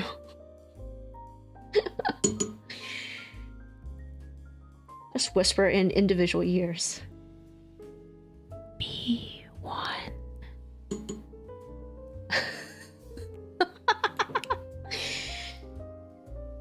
Can't know how good a day is unless you experienced a bad day. Exactly. You feel that? I took a long ass nap and it's now 10:30. Jeez. I don't like waking up from a nap and it's dark outside. And I was like, bro. Cat ASMR? Yeah. I mean, I've read books. I've tried reading books, at least. And it went well. Well enough that I'm willing to record. But recording, honestly, is just... It's a lot of work. You love ASMR? Makes you sleep so fast? The ASMRs have, like, scripts or something. You talk about stuff, right? Where did I drop that to? I don't know what most people talk about on their ASMRs. Read us and do androids dream of electric sheep? Is that in the public domain? So I do not want to get smited by copyright laws. Try reading once, it was enough for her? Yeah. I will do more. ASMR low-key makes you uncomfortable. I get that. I don't like the mouth sounds. The Patreon ASMR about to print money. Yo.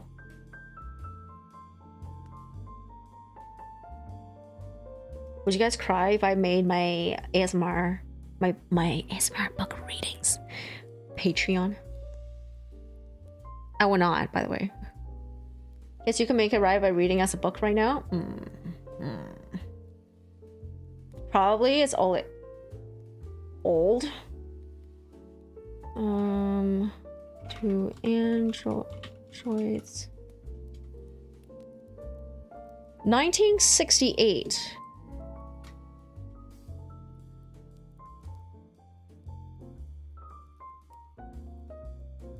Generally considered in the public domain in the United States. Okay. Good to know. Where's my table of copyright info from last time? The mouth sounds are just gross. Yeah. No, the ASMR I'm talking about is really just... I'm reading things at a very soft level. Carefully read the instructions before assembly. Use of water-based paint is recommended for safety reasons. Painting ABS plastic parts is not recommended, as paint can damage the plastic. Like whispering, triggering sounds are the worst, yeah. But that stuff makes you uncomfortable. Yeah, the whispers, sometimes it's... Ugh. For sure. That's why I did a stream and I was like, maybe this will be recorded content, so it will be optional. Super optional. If you did Patreon only, you will finally create your Patreon account? No. I read louder than that? Yeah, I think what was the volume I did it at? It was like... Oh, I don't even know. I have to listen back to it. You're trying to move away from your headphones, but now they're on your head. Fair. If you haven't read it, it's a good but very sad. Like, I can relate to this, but it's depressing me sort of way. Oh, okay. I am trying to read more, so... Yeah. You have audio, you edit it, post on Discord. Right. It's okay. I can do basic audio editing. Ish. Thanks. So it should be okay. It's just a matter of sitting down and recording more, which I haven't done since I went on vacation. I kind of knew that was gonna happen because once I get taken out of like the mental, the flow of things, it takes me a really long time to get back into it, if I do at all, and most of the time I don't. This one I do want to get back into it. Recommend books, but your tastes are very sci-fi. That's fine. It's just that like what I'm doing right now, I'm getting back into reading, and for a very specific purpose of getting better at writing. What are you writing, you might ask? Fan fiction. I want to be a really good fan fiction writer.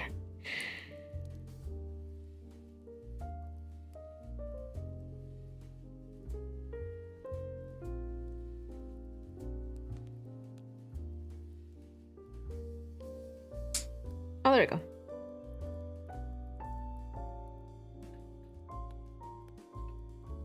So I'm kind of consuming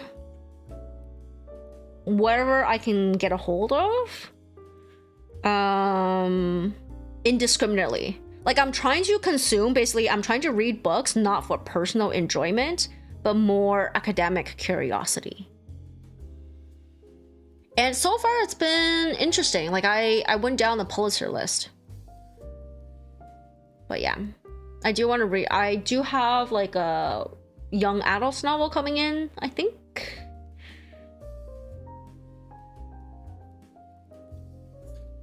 I'm into it as if it's there if people want to know how it sounds. Oh yes. That being your first recommendation is made it pretty obvious. Yeah, sci-fi. Of course, she's running smut. Oh, damn right I am. Ah, Z, welcome in. Welcome in. How's it going? I love this kit. I love all Mercury kits so far. All the ones I've built. And this one is particularly beautiful. Although, like, the other two are really nice. Elfrith and the Pharact. But yeah. Pretty stereotypical recommendation. I read Ringworld. I think that's a really out-of-pocket book for me to have read. Considering I don't normally read that kind of book. I just saw it at a friend's house in her basement, and I was like, oh, this looks interesting. So I pulled it out and I was like, what is this book? She's like, I don't know, it's my dad's. I was like, okay, do you mind if I borrow it? She's like, yeah, he doesn't read them anymore. I was like, okay, cool. So, and it was so good, so I ended up like borrowing like a whole bunch from the library after that. Ringworld was really good. I really liked it. Another good one, Dead Space Martyr. Technically a prequel to the video games, but it works as a standalone. Oh. Consuming chat, probably reverting my progress, bro. Any Asimov would paint a clear picture. You gifted this one to a friend. Have you built it? It's a good gift. It's a very good gift. Have you checked out Gundam Schwazet? Looks good. Thinking about getting it. I have seen it, and I think I do want it. I don't know. We'll see what's available when I go to a store next. I do want to have a Mercury HG just sitting ready in case I run out of Full S kits again. Are you speaking English right now? It sounds like it when I read it. Yeah? Oh, speaking weird English?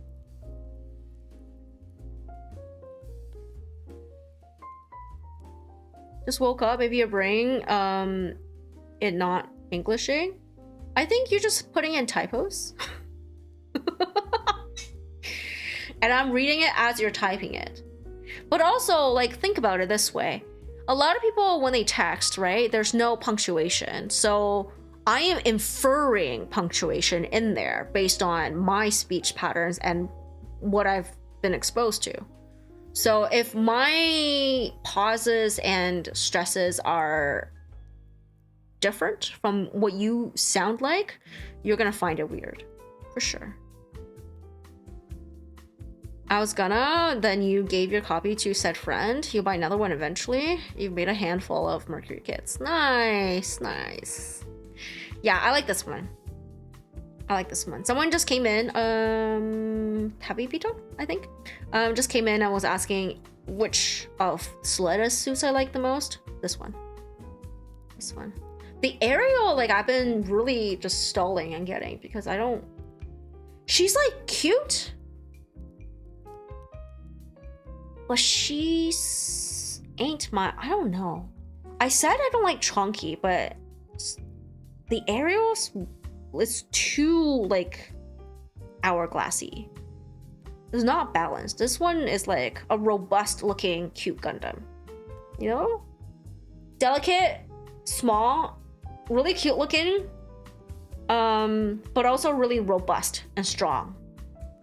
Look at these thighs. The Ariel rebuild is the one you won't buy. I see. How many models have I completed so far? Quite a number, actually. especially since I started building Floss backlog. Quite a number. I'm actually starting to really have like a decent track record of things I've built. Not necessarily all Bandai, but just like in general. I'm very impressed with myself. Do I remember them all? No. Am I keeping track? No.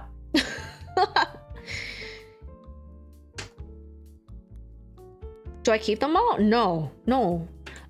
So HGs, usually when you see HG on this, like a Bandai HG, on this channel, I bought it myself, and what I do with them afterwards is I give it to Joe to kit bash. If it's a non-HG, it's somebody else's kit that I'm building for them. So all the ones you've seen so far, the Chinese kits, you know, the SNA, the... what are the other ones? There's a night thing. What's it called? I don't remember what it's called. The cockroach one. Whole bunch of the other ones. They're not mine. They're Fua's kits. So mobile suits are always have childbearing hips. Not gonna lie. Yes, but it depends on the waist and also how defined the upper body is, I guess. Like this one, even though it's very small, and it is like a taper, like the way the upper body looks, it's not super like pointy, like the Ariel is.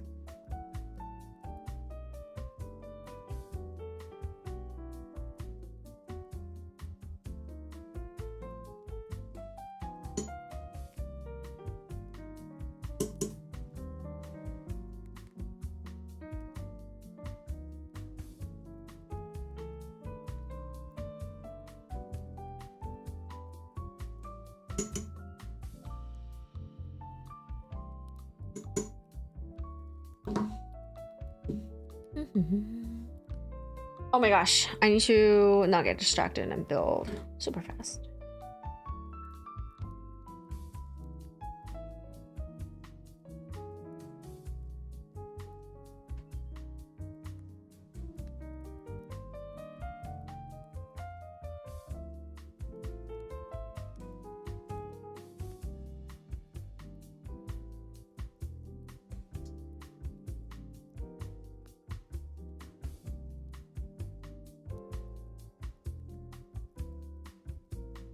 Let me see. Let me allow that. You're going to type humongous crotch, but that sounded too crass in your head. Yeah. It's not like the crotch is really big. They're just really wide, like teeny tiny waist because it's always a ball joint. But there's never like, I mean, on the PGs, the wing has like a little collar around it, so it's not as skinny, but it's just the way they're built. It's more like the skirt usually makes them look really big, but this one doesn't actually have a skirt. It has a regular cod piece situation and a little butt flap, but it doesn't look like the skirt, you know? Usually the skirt just attach to Calibarn.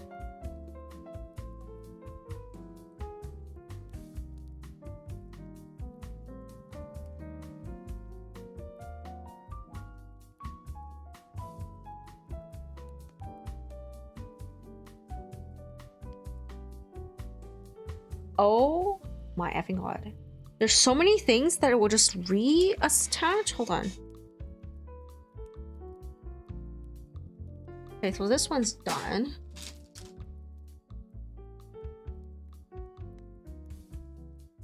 Okay, I think I'm done using all the ones. Okay, I'm done. It just like, you can rejig all the pieces into other pieces. Basically, reattach this and just plop it onto her. Jeez. Yeah, like this shield thing. You can attach.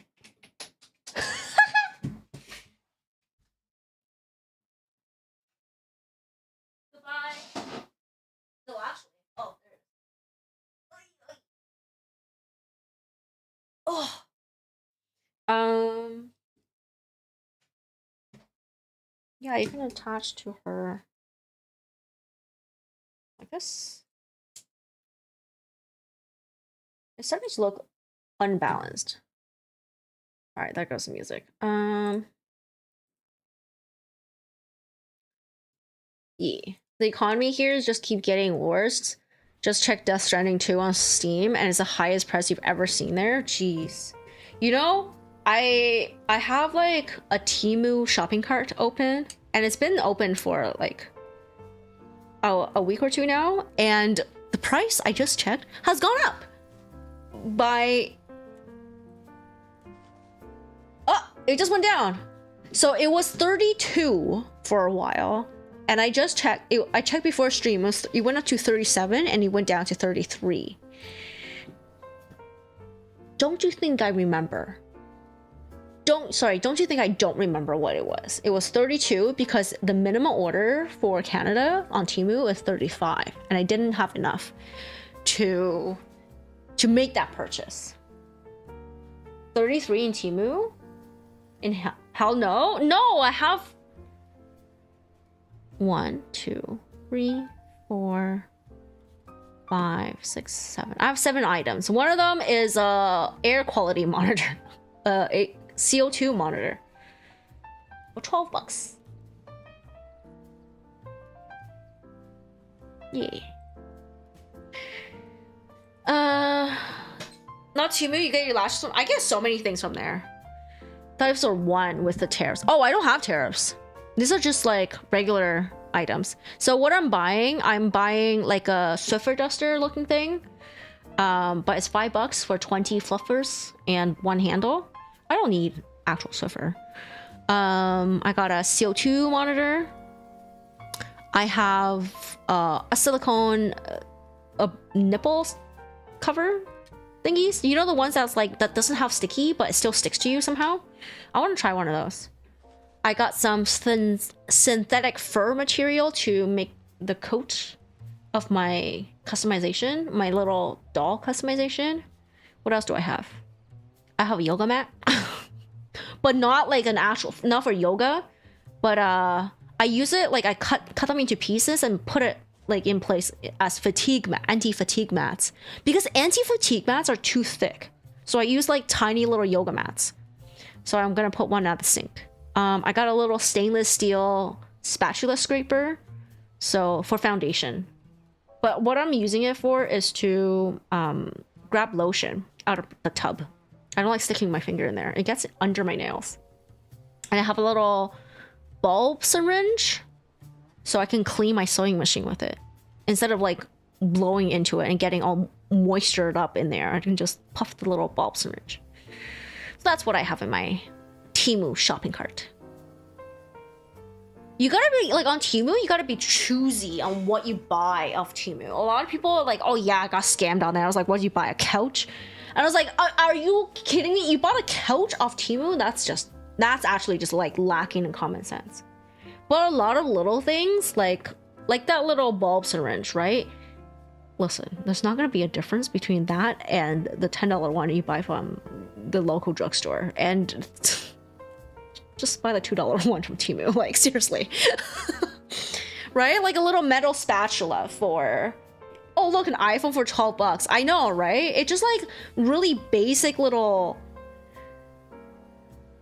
tools that like aren't, you're not gonna be super dependent on them type of thing. Like I got a set of Allen keys, like a huge set of Allen keys for $12 or something. And I think here it will be 30, 40. And I was like, they're literally just like metal, L-shaped metal pieces. And they're all gonna be industrially sized anyway. I don't need to buy a nice brand. You know, they're Allen keys. If I'm buying drills and drill bits, yes, I will buy a nice brand. But Allen keys? No. Oh, we're good. We're good. You never use Temu? I really like Temu. I think there's a time and place for a store like Temu and an AliExpress. And you gotta, I feel like, I was gonna say you gotta use a common sense, but honestly, common sense is not super common. So you just gotta ask yourself, is this like a basic piece that's will probably not going to be too different getting it from the manufacturer directly versus like a off-brand versus an on-brand. If you can get it off-brand and it doesn't like build quality is not really part of like a big issue, then yeah, get it from Temu. It's pretty cheap. One example, you remember COD World at War used to be $17, now it's $83. Jesus Christ, in 5 years. Synthetic fur? Oh my god, you're a furry. No, you have no proof. Eyelash glue you got from there, low-key. Saved your eyes? Yo, wait. You got eyelash glue? Okay, I would not trust Temu products to be that close to my eyes. Yeah, I would maybe not do that.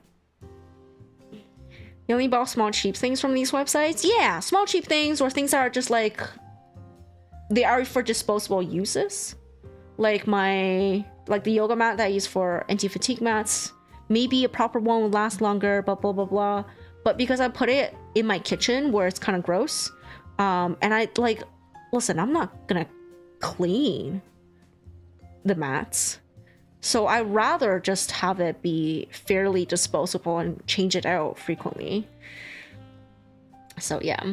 Someone bought a shed. It was actually legit. Yeah, honestly, it depends on how much money you're willing to pay for it. And what you call legit, you know? You bought fabrics from there for like $5. They're high quality. Yeah, and memory foam. Like materials you can get there for pretty cheap because there's no middleman, there's no markup. You're probably getting it from as an overstock from the manufacturers themselves. That might actually be what you're getting. George, hello! Your streak is dead anyway? No worries. Although, I gotta say, we're about to end soon because it's past 11. AliExpress is used for some small things you don't want to spend too much on. Yeah. Try beating RE7. Under RE7 under 4 hours on easy, or try Madhouse difficulty first. I think it depends. Do you like challenge or do you want to get through the story? I always go through easy because I don't care for challenges. I just want to get through it. Just finish a second playthrough to get all the collectibles. Oh. Yes, you get your eyelash and glue for your extensions. The glue didn't have fumes like the usual eyelash. And when it got into your eyes a few times, it didn't burn. Whoa, that's crazy. Maybe you lucked out. But I would be really careful on the things that you put on your eyes and lips from Temu.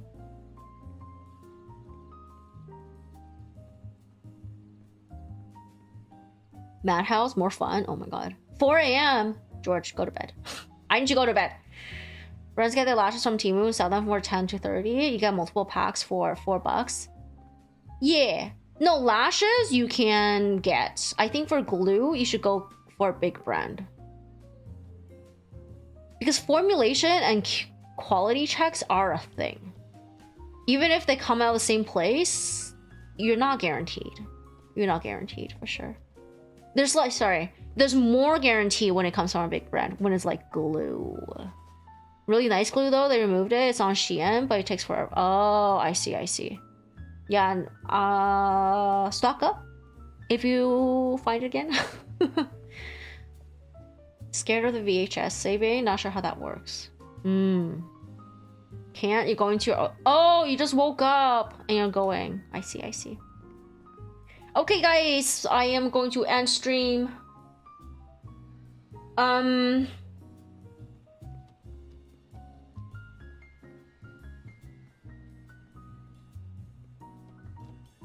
What I want to say. Oh yeah, there will be another. There'll be 2 more Silent Hill F streams commentary. I think 2 more. I'm hoping for no more than 2 streams left. So 1 will be next week. I think you guys are kind of getting bored of it, but I don't know. And then what else I'm doing next week? I don't know. Maybe I'll start a new game. I've never tried doing 2 games on stream at once before. We'll see. We'll try it. We'll see how it goes. But yeah, at least you got to listen to some more after your nap. Yeah. Finger wiggle, no. Eco, no. Maybe. We'll see. I feel like I want to play games that I can really focus on full time. So maybe not Eco. I probably will try the game that Papa gave me. It's a very short game, so it will be for one stream. I just don't know when I want to do it. In any case, Shadow of Colossus on PC when? It will be... It's in my consciousness now. I will probably forget. So keep reminding me. I don't know when. I do feel ready to play it. It will happen. I hope to make it happen this year. How about that? Okay. Okie dokie. Oh, so he just gave up on PC, so never. Wait. What's it on? What's it on? I have to make sure I can at least play it. PS2. Oh, I have to emulate, don't I?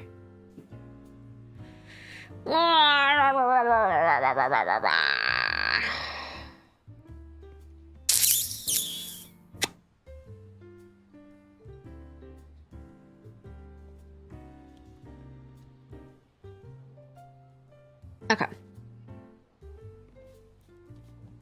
Let's go to... I want to raid, but I don't feel like going to someone new.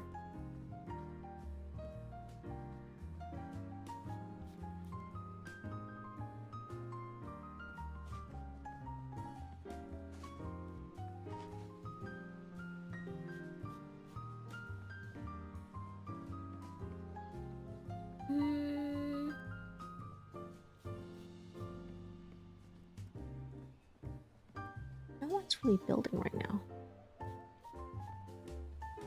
Okay, you know what? No raid. We'll just end stream. How about that? I'll see you guys next week. Everybody, have a very good night.